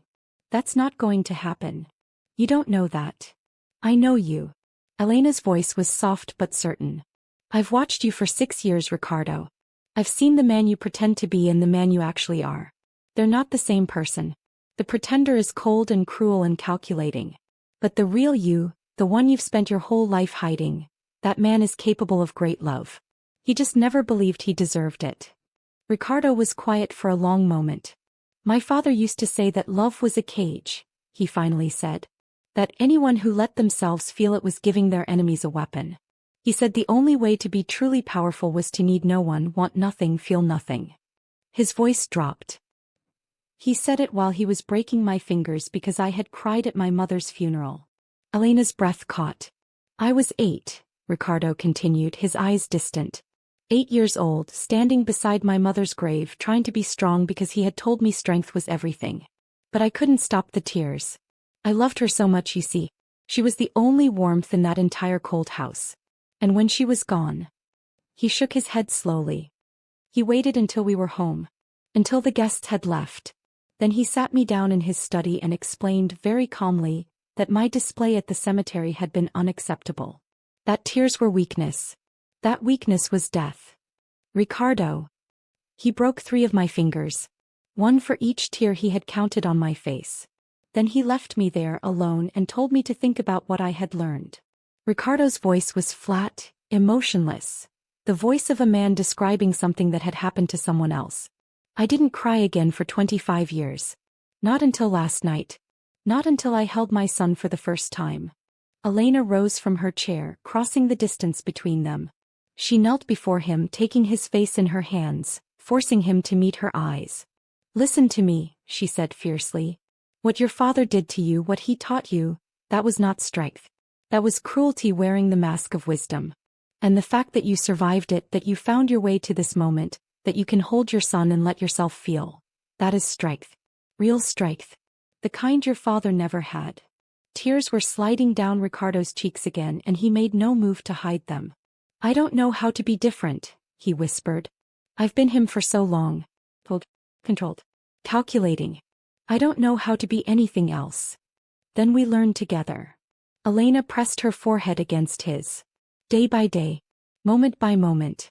We built something new out of the wreckage of what we were. And every time you slip, every time the old patterns try to take hold, I'll be here. Matteo will be here. Reminding you of who you're choosing to become. His hands came up, covering hers where they rested on his face. I don't deserve you. Maybe not. But you have me anyway. She pulled back slightly, meeting his eyes. The question is whether you're brave enough to keep me. Brave enough. Love takes courage, Ricardo. More courage than violence ever could. It means opening yourself to pain, to loss, to the possibility that the person you love might hurt you or leave you or die. It means choosing vulnerability in a world that punishes the vulnerable. She smiled slightly. It means risking everything you've built for something you can't control. You make it sound terrifying. It is terrifying. But it's also the only thing that makes life worth living. She rose, extending her hand to him. Come to bed. Not for anything except sleep. But come and lie beside me and let me hold you while you rest. Let me show you what it feels like to not be alone. Ricardo stared at her hand for a long moment. Then slowly he took it. The days stretched into weeks. The weeks became a month. Elena watched her husband transform bit by bit, like a statue gradually warming into flesh. He still had moments of coldness, instants where the old Ricardo would surface, his jaw hardening, his eyes going flat and dead. But they were becoming less frequent. And each time it happened she saw him catch himself, saw him consciously choose a different path. Matteo was the key. The boy had no patience for his father's darkness, no tolerance for emotional distance. He would climb into Ricardo's lap uninvited, demand stories and games and attention with the cheerful insistence of childhood. He would call out his father's moods with devastating accuracy. You're doing the sad thing again, Matteo announced one afternoon when Ricardo's expression had shuttered during a business call. Your face went all hard and scary. I don't like the scary face. Ricardo had ended the call mid-sentence, set down his phone and pulled his son into a hug. "I'm sorry," he said into Matteo's hair. "I'll try to keep the scary face away." "Good. Because Roberto doesn't like it either, and when Roberto gets upset he accidentally sets the vegetables on fire, and then he's sad because he has nothing to eat. We can't have a hungry dragon." "No," Matteo agreed solemnly. "Hungry dragons are the worst kind." Elena found herself falling in love with her husband again, or perhaps for the first time with the real version of him instead of the mask he had worn during their courtship. This Ricardo laughed at their son's jokes. This Ricardo remembered her favorite tea and brought it to her without being asked. This Ricardo sat beside her in the evenings, reading in companionable silence, occasionally reaching over to touch her hand as though reminding himself she was real. But the outside world had not forgotten them. Antonio came to visit in the 5th week, his expression grave. "We have a problem," he said once Matteo was safely occupied with his nanny in the garden. "Luca Calabrese has been busy." They gathered in Ricardo's study. Elena, her father, Ricardo and Marco, who had become a permanent fixture in the household since the gala. "What kind of busy?" Ricardo asked, his voice carefully controlled. "The kind that involves meeting with your other allies. The Fontana family. The Corsetti brothers. Even some of the smaller operations in Milan." Antonio spread his hands. "He's telling them what he saw at the gala. Spinning it as evidence of your weakness. Suggesting that your priorities have shifted, that you're no longer focused on business. And they're listening? Some of them. The ones who have always resented your dominance. The ones who think they could do better if only they had the chance." Antonio's expression was grim. Calabrese is positioning himself as the alternative. The steady hand that will take over when the great Ricardo de Santos finally cracks under the weight of his domestic troubles. Elena watched her husband's face, waiting for the coldness to return. Waiting for the hardening of his jaw, the flattening of his eyes, the emergence of the ruthless king who had ruled through fear. But Ricardo only nodded slowly, his expression thoughtful rather than threatening. "What do you suggest?" he asked Antonio. The older man's eyebrows rose slightly. "You're asking me for advice? You have more experience than I do. Different experience. And you've been watching this situation develop from the outside, which gives you perspective I lack." Ricardo met Antonio's eyes steadily. "I'm learning that asking for help isn't weakness. It's wisdom. Something I should have understood a long time ago." Antonio was silent for a moment, then smiled. A genuine smile, warm with something that might have been respect. "My daughter chose better than I gave her credit for," he said quietly. Then straightening, "Very well. Here's what I think you should do." The plan Antonio outlined was elegant in its simplicity.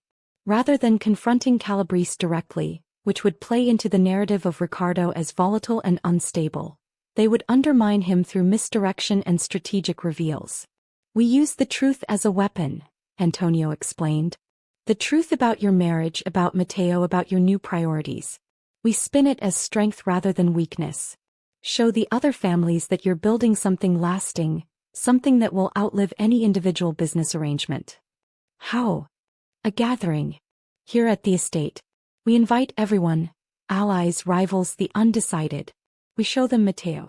We show them Elena at your side. We demonstrate that your household is united, your position secure, your legacy assured." Antonio leaned back. "Men like Calabrese rely on the perception of instability. Remove that perception and his entire strategy collapses." Ricardo considered this. "It's risky. Inviting everyone here. Exposing Matteo to people who might see him as leverage. Everything is risky. The question is whether the risk is worth the reward." Antonio's eyes flickered to Elena. "And whether you trust the people around you to help you manage that risk." "I trust them," Ricardo said quietly. "For the first time in my life, I trust the people in this room without reservation." Elena felt something catch in her chest. She reached for his hand and he took it without hesitation, his fingers intertwining with hers. "Then we proceed," Antonio said. "We send the invitations. We prepare the stage. And in 2 weeks, we show the world what the De Santis family has become." The preparations consumed the next 14 days. Elena threw herself into the work with a focus that surprised even her. She coordinated with the household staff, planned menus, arranged security, managed guest lists. It was exhausting, all-consuming work, but it kept her mind occupied and her fears at bay. Because beneath her calm exterior she was terrified. Not of Calabrese or the other families. Not of the political maneuvering or the strategic revelations. She was terrified that when the moment came, when Ricardo was surrounded by the men who had known him as cold and ruthless and untouchable, he would slip back into the mask. That the man she had been falling in love with would disappear, replaced by the king who had broken her heart so many times. She voiced these fears to him the night before the gathering, lying beside him in the darkness of their bedroom. "I'm scared," she admitted quietly. "I'm scared of who you might become tomorrow." Ricardo pulled her closer, his arm wrapping around her waist. "I'm scared too," he said against her hair. "I'm scared I'll fail you. That I'll revert to what I was because it's easier, because it's familiar, because the old patterns are so deeply ingrained that I won't be able to resist them." "Then how do we do this?" "Together." He pressed a kiss to her temple. "Every time I feel myself slipping, I'll look for you. Your eyes, your face, your presence. You remind me of who I want to be. When I see you, I remember why I'm trying." That's a lot of pressure to put on one person. It's not pressure. It's purpose. He shifted, rising on his elbow to look down at her in the dim light. "You and Matteo, you're not weights dragging me down. You're anchors holding me steady. There's a difference." Elena reached up, tracing the line of his jaw, the stubble rough beneath her fingertips. "I love you," she said. "I don't know if I've said it since everything changed. But I do. I love you. The real you. The one who cries when he hugs his son and brings me tea without being asked and laughs at terrible jokes." Ricardo's eyes glistened in the faint moonlight. "I love you too," he whispered. "I think I always have. I was just too afraid to admit it. Too convinced that love was a trap, a weapon someone would use against me." He lowered his head, his forehead touching hers. "But you've shown me that love is the only thing that matters. The only thing worth fighting for. The only thing worth becoming better for." Their lips met, soft, tender, nothing like the desperate collision of the night after the gala. This was something deeper, something more lasting. A promise sealed in breath and warmth and the quiet darkness of their shared bed. When they finally pulled apart, Elena found herself smiling. "We're going to be okay," she said. "Whatever happens tomorrow, we're going to be okay." "Yes," Ricardo agreed. "We are."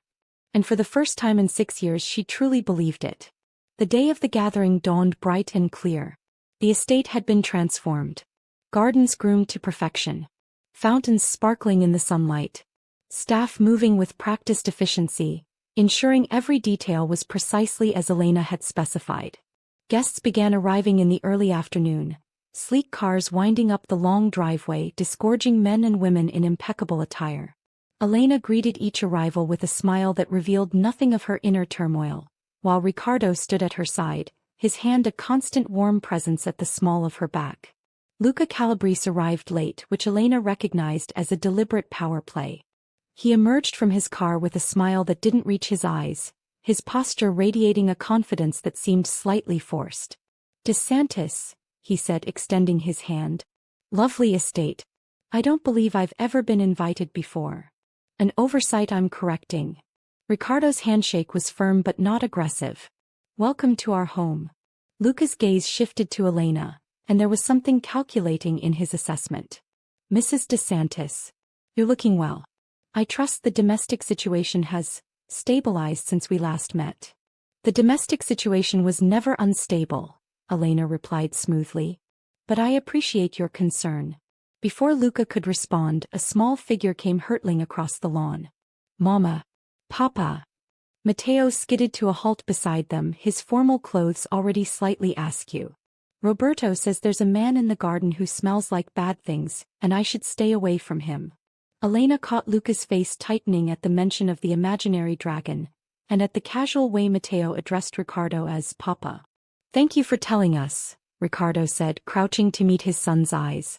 "Which man?" "That one." Matteo pointed directly at Luca. "Roberto says he has a hungry look like the wolves in my storybook.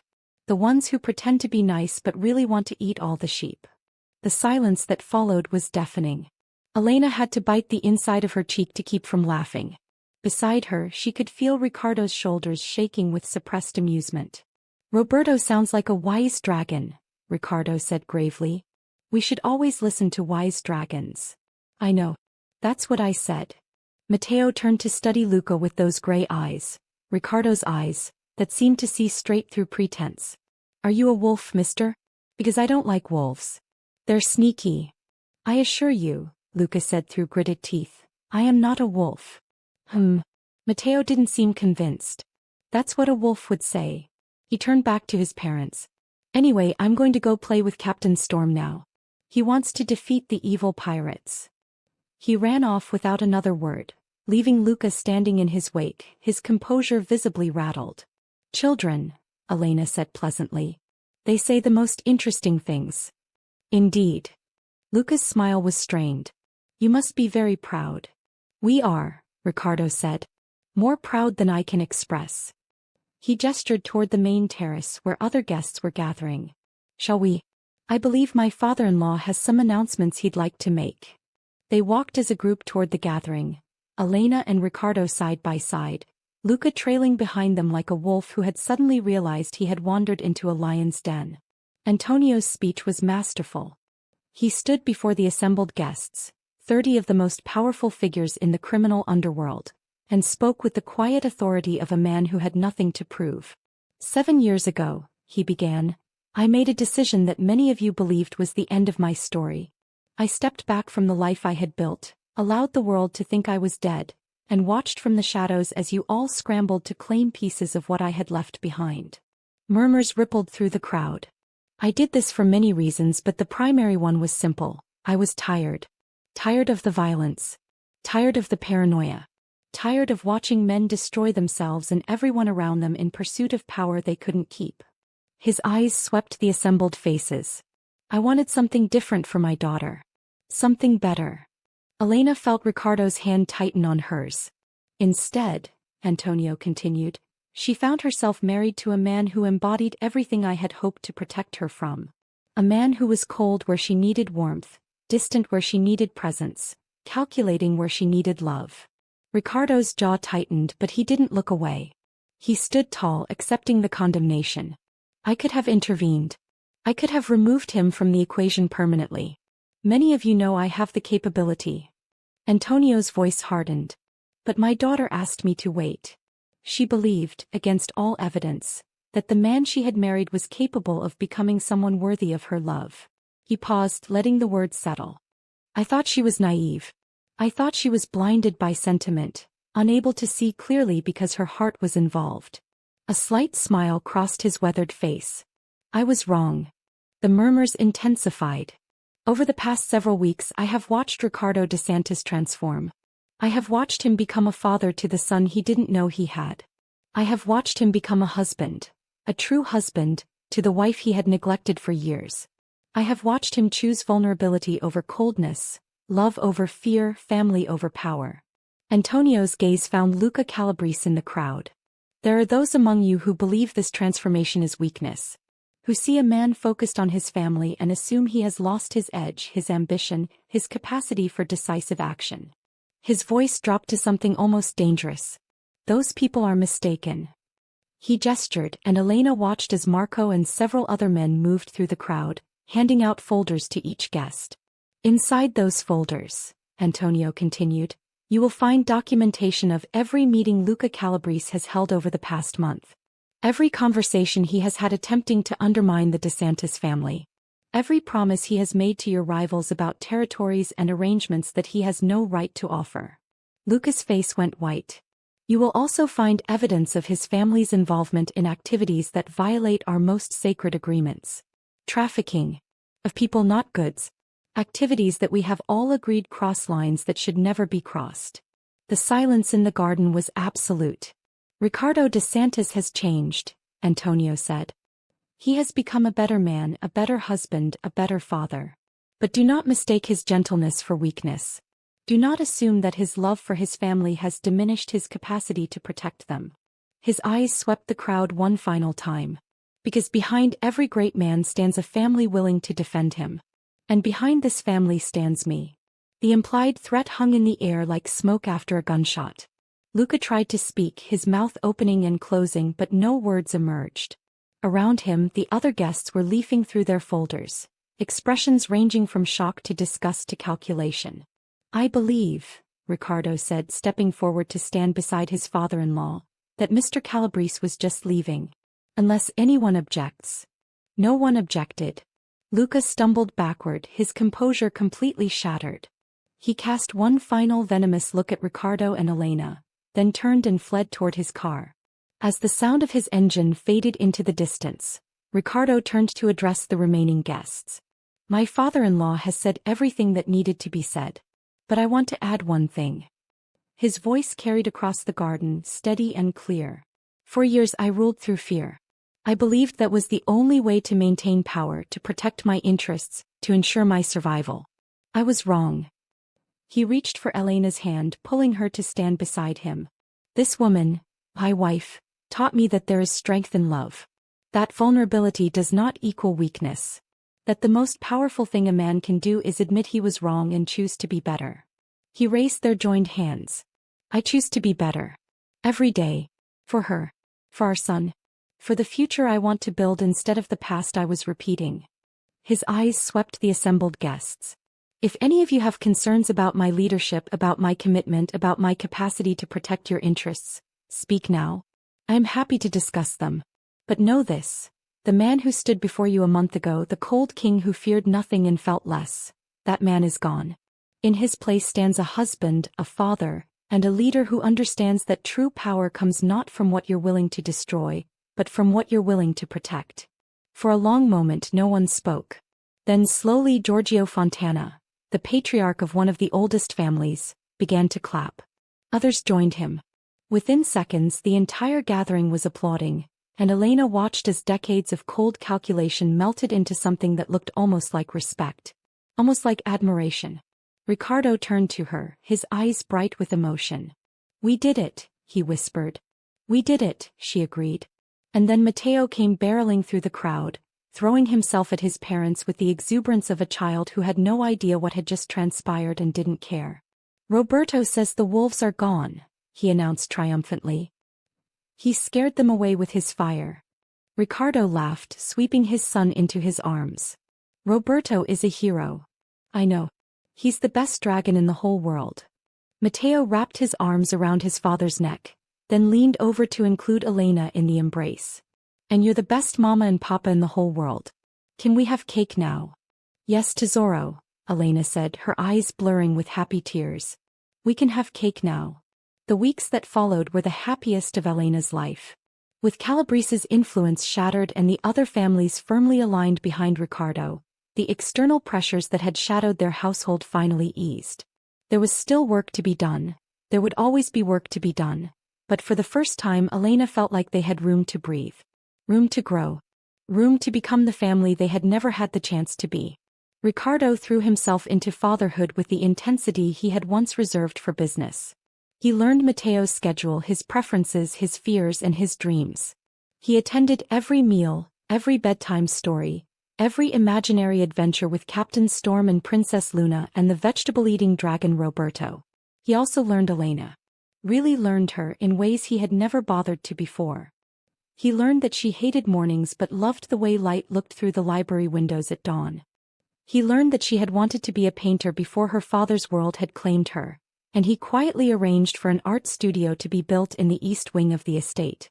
He learned that she sometimes cried at night, still processing years of loneliness and pain, and he learned to hold her through those moments without trying to fix them.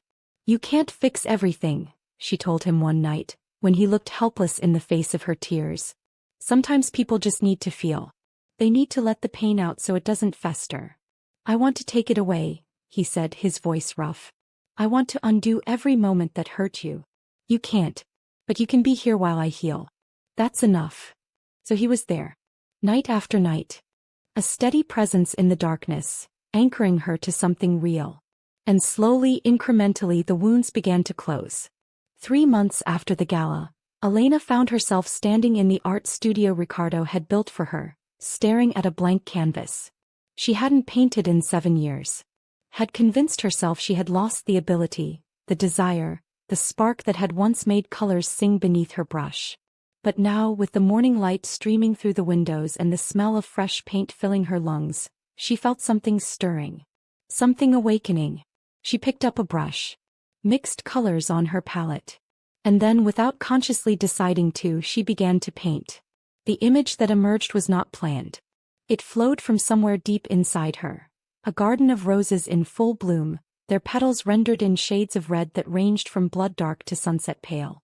In the center of the garden stood 3 figures. A tall man in black, a woman in white, and a small boy reaching up to catch a butterfly. She was still painting when Ricardo found her hours later, the light outside having shifted from morning gold to afternoon amber. Elena. His voice was soft with wonder. This is extraordinary. He stepped back, really looking at the canvas for the first time.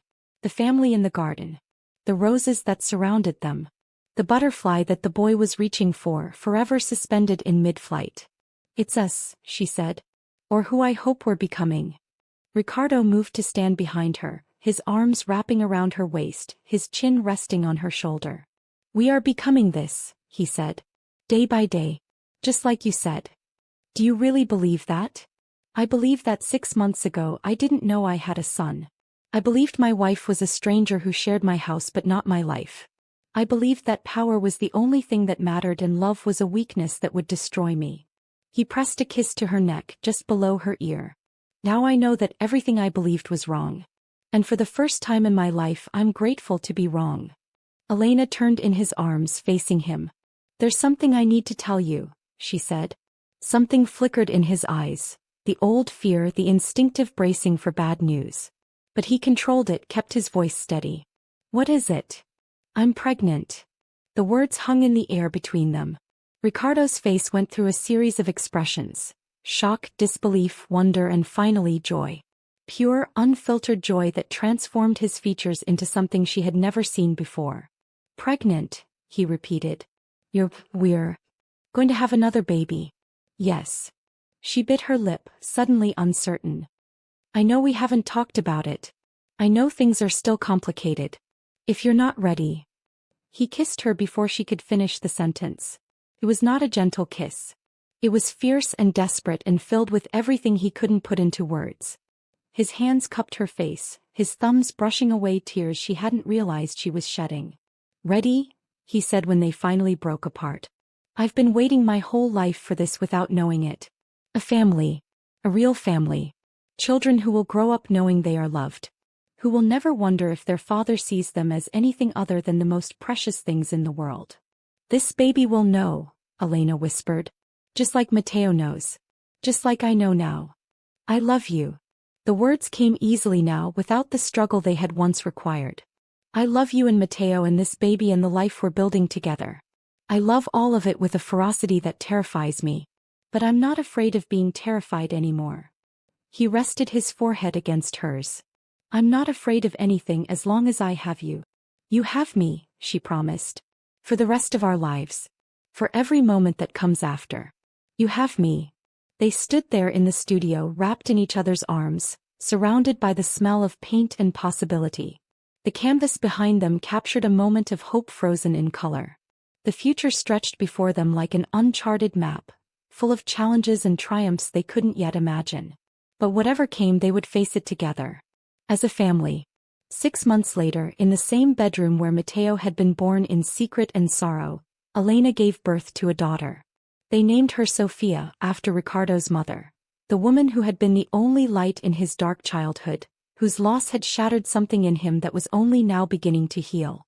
She has your eyes, Ricardo said, cradling his daughter for the first time. His voice was thick with emotion, his gray eyes bright with tears he no longer tried to hide. Hazel. Like honey in sunlight. And your stubbornness, Elena said, exhausted but radiant. She's been fighting me for 9 months. I suspect she'll be fighting you for the rest of her life. Good. I want my children to fight. To push back. To never accept cruelty as normal or coldness as strength.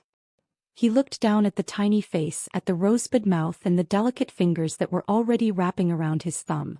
She will never know the childhood I had. None of our children will. I swear it. Papa. Matteo came bursting through the door, Antonio following at a more dignified pace. Is she here? Is my sister here? She's here, Ricardo said, kneeling so Matteo could see. Come say hello to Sofia. Matteo peered at the baby with the critical eye of a 6-year-old brother. She's really small. She'll grow. Does she know about Roberto? Does she know about Captain Storm and Princess Luna? Not yet. But you can tell her all about them. Matteo's face lit up. I'll tell her everything. And when she's bigger she can come on adventures with us. Can she, Papa? Can she come on adventures? She can come on every adventure, Ricardo promised. We all can. Together. Antonio stood in the doorway, watching the scene with an expression Elena couldn't quite read. When his eyes met hers she saw something that might have been pride. Something that was definitely love. You did well, my daughter, he said quietly. You saw what I couldn't see. You believed what I refused to believe. And now look at what you've built. Elena smiled, reaching for his hand. We built it together, Papa. All of us. Even you. Even me. He squeezed her fingers. Though I'll maintain to my grave that I was prepared to kill him if he disappointed you. I know. I think he knows too. Good. Healthy motivation for a son-in-law. Ricardo looked up and for a moment the two men regarded each other across the room. Once not so long ago they had been adversaries, circling each other like wolves, each waiting for the other to show weakness. Now something different passed between them. Respect perhaps. Or understanding. Or simply the recognition that they both loved the same woman, the same children, the same family that had become the center of all their worlds. Thank you, Ricardo said quietly, for not killing me when you had the chance. Antonio's lips twitched. Thank my daughter. She has better judgment than I do. I do, Elena agreed. And I always will. The years that followed were not perfect. There were still challenges, business conflicts that required resolution, rivals who tested their defenses, moments when the old wounds threatened to reopen. Ricardo still struggled sometimes with the patterns his father had carved into him. Elena still cried sometimes, processing grief that went back decades. But they faced everything together. When Matteo started school and came home crying because other children had called his family dangerous, Ricardo sat with him for hours, explaining in age-appropriate terms that sometimes people fear what they don't understand. When Sofia proved to have inherited her grandfather's strategic mind and began orchestrating elaborate schemes at the age of 3, Elena taught her how to channel that brilliance into creativity instead of manipulation. When Ricardo's old enemies made one final attempt to destabilize the family, a kidnapping plot that never came to fruition thanks to Antonio's intelligence network, the response was swift and decisive. But it was Elena who designed the strategy, Elena who coordinated the countermeasures, Elena who ensured that justice was served without unnecessary bloodshed. She had become, without anyone quite realizing it, the true power behind the DeSantis throne. And Ricardo, rather than resenting her rise, celebrated it, supported it, made it clear to everyone who mattered that his wife was his equal partner in everything, including the parts of his empire he had once considered solely masculine territory. You've changed him, Marco observed one evening years after the gala that had started everything. He and Elena were standing on the terrace, watching Ricardo chase their children through the gardens below. I've known him for 20 years. I've seen him at his worst and what I thought was his best. But I never imagined he could become this. I didn't change him, Elena said. I gave him permission to change himself. There's a difference. An enormous one. Change that's forced from outside never lasts. It's brittle, fragile, easily reversed when the pressure eases. But change that comes from within, from a genuine desire to be better, that's transformation. That's permanent. Marco was quiet for a moment. Then, you're not just talking about him, are you? Elena smiled, watching her husband sweep Sofia into his arms while Matteo hung from his back like a climbing monkey. I changed too, she admitted. I was so focused on being a victim, on cataloging every way he had hurt me, that I forgot I had the power to write a different story. I could have left. I could have destroyed him. Instead, I chose to give him a chance, and in doing so I gave myself one too. You're a remarkable woman, Mrs. DeSantis. I know, she said, and there was no arrogance in it. Only truth. But so is every woman who refuses to accept that her story has to end in tragedy. Every woman who fights for something better, even when the world tells her it's impossible. Below them, Ricardo looked up. Their eyes met across the distance, and even after all these years, Elena felt her heart skip at the love she saw in his expression. He smiled, the real smile, the one that had been buried so deep for so long, and raised a hand in greeting. She waved back, then turned to go inside. There was dinner to prepare, children to wrangle, a husband to love, and a lifetime of adventures still to come. On the 10th anniversary of the gala, Elena stood before her mirror, examining the woman who looked back at her. She was not the same person who had walked into that ballroom with her hidden son and her secret power and her desperate gamble for a different future. That woman had been sharp with fear, hard with anger, brittle with years of loneliness. This woman was softer. Not weaker, never weaker, but softer in the way that water is soft. Able to flow around obstacles instead of shattering against them. Powerful in her flexibility, her adaptability, her capacity to nurture without losing herself. Mama. Mateo's voice came from the doorway. He was 16 now, nearly as tall as his father, with the same steel-gray eyes but a warmth in them that Ricardo had never developed at that age. Papa says you're going to be late. Your father has no patience. He says he's been waiting for you his whole life and he's tired of it. Elena laughed. Tell your father that good things are worth waiting for. Tell him yourself. He's standing right behind me. Ricardo stepped into view, and even after 10 years of marriage, 10 real years, not the hollow shell that had come before, the sight of him still made her breath catch. He was older now. Gray threading through his black hair. Lines around his eyes that came from laughter instead of cruelty. The tattoos on his knuckles were faded slightly, but the word they spelled, Potra, still proclaimed his legacy to anyone who cared to look. But the power he wielded now was different from the power he had once sought. It was the power of a man who knew who he was and what he valued. The power of a husband, a father, a leader who had learned that the strongest thing he could do was love without reservation. You look beautiful, he said, crossing to stand behind her. His reflection joined hers in the mirror, and for a moment they simply looked at themselves, at what they had become, what they had survived, what they had built. I was thinking about that night, Elena said. The night everything changed. The night you destroyed me in front of everyone I knew? The night I gave you a chance to become someone worthy of being destroyed. He laughed, pressing a kiss to her shoulder. You have a way with words. I learned it from you. All those years of watching you negotiate, manipulate, persuade. I was paying attention even when you thought I wasn't. I should have known. His arms wrapped around her waist, pulling her back against his chest. I should have realized from the beginning that you were the most dangerous person in any room we shared. But then you wouldn't have underestimated me. And I wouldn't have had the element of surprise. True. He turned her in his arms, tilting her face up to his. Elena DeSantis. Wife. Mother. Partner. The woman who saved me from myself. I love you more than I have words to express. Then don't use words, she whispered. And he didn't. The evening of their anniversary they held a celebration at the estate, smaller than the gathering 10 years earlier, but no less significant. Their children were there. Mateo, tall and serious, but with a smile that came easily when he was with family.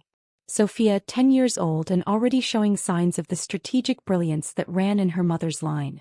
And the twins, Marco and Isabella, who had arrived unexpectedly 5 years earlier and had been causing cheerful chaos ever since. Antonio was there, older now but no less sharp. He had officially retired from the business 3 years earlier, content to play the role of beloved grandfather while his daughter and son-in-law managed the empire he had helped rebuild.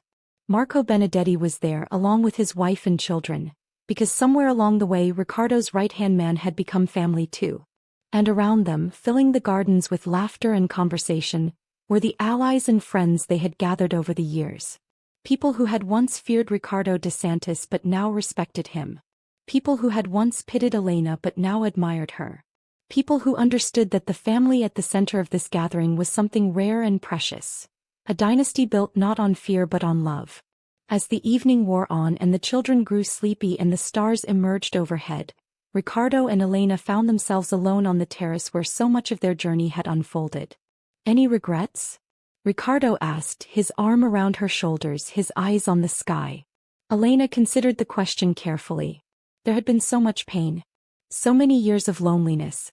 So many moments when she had wondered if hope was just another word for foolishness. But there had also been this. The children. The love. The transformation of a cold king into a warm husband.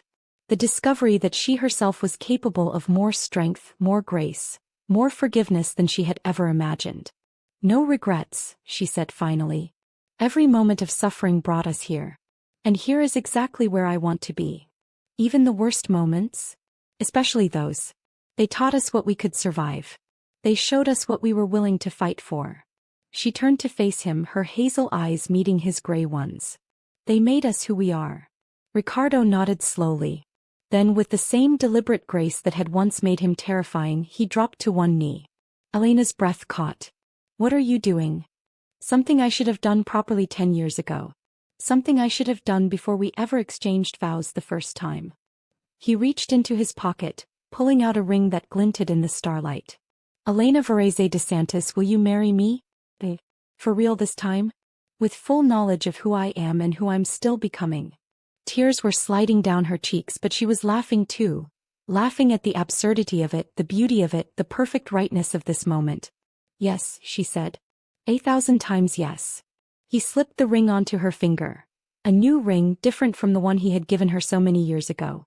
This one was simple, elegant, with a stone that caught the light like captured starfire. I had it made, he explained, rising to his feet. The jeweler asked me what I wanted it to represent. I told him, everything. Every moment we've shared.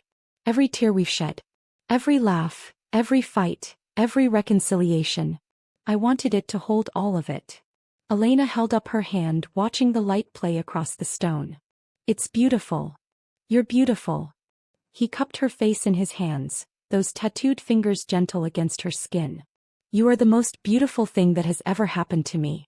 The most unexpected. The most transformative. I spent 40 years learning to be cold, and you undid it all in a single night. With a single look. With a single question. What question? He smiled, remembering. You asked me if I was capable of being loved. Do you remember? That first night after the gala, when everything was still raw and uncertain. You asked me if I believed anyone could really love me. I remember. I didn't answer then. I couldn't.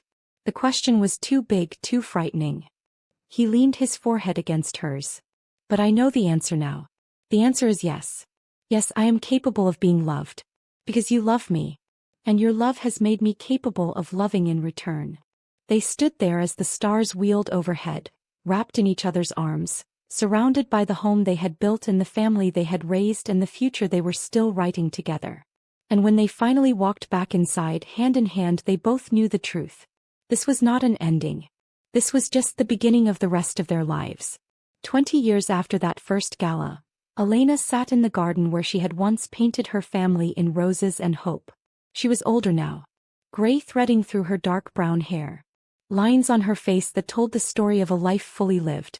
But her eyes were still bright, still sharp, still filled with the quiet authority that had once brought the most powerful man in the country to his knees. Around her, her grandchildren played.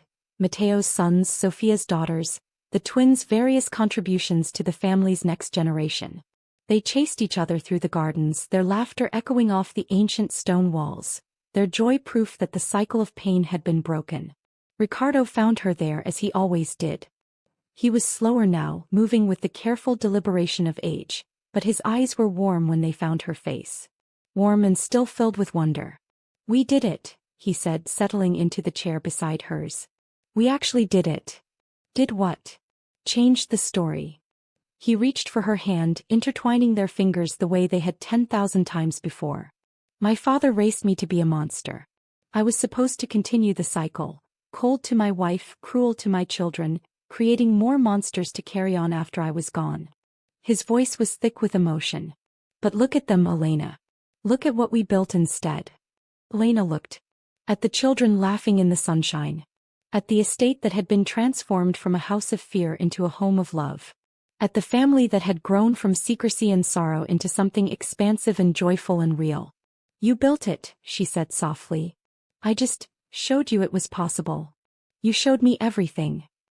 He raised her hand to his lips, pressing a kiss to her knuckles. You showed me that I could be different. That I could be better. That the past didn't have to determine the future. You did the work. Because you believed I could. His gray eyes held hers, still burning with the intensity that had first captured her attention all those decades ago. Elena, I have lived a life that should have ended in tragedy.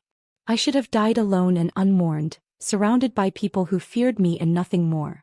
Instead, I'm sitting in a garden with the love of my life, watching my grandchildren play, knowing that when I'm gone, I'll leave behind something better than fear. We both will. We both will, he agreed. Together. As always. They sat in comfortable silence as the afternoon faded toward evening, watching the children play, feeling the weight of all the years behind them and all the moments still to come. It hadn't been an easy road. There had been pain and betrayal and moments when it seemed like everything would fall apart. There had been fights and forgiveness, tears and laughter, darkness and light in equal measure. But through it all they had chosen each other. Again and again and again they had made the choice to love. To fight for something better. To believe that transformation was possible, that hearts could change, that even the coldest king could learn to warm. And in the end that choice had made all the difference. I love you, Elena said, the words as natural as breathing after all these years. I love you too, Ricardo replied. Today.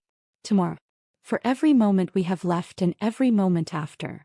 The sun set over the garden, painting the sky in shades of rose and gold. The children's laughter continued, a symphony of joy that echoed through generations. And two people who had once been strangers, who had once been enemies in a way, sat hand in hand and watched the light fade, content in the knowledge that their story had found its perfect ending. Not in power. Not in conquest. But in love. Always and only in love. This story was written for you. For anyone who believes that change is possible, that love is worth fighting for, and that even the darkest hearts can find their way to light. Thank you for walking this journey with us. Please like, share and subscribe. The end.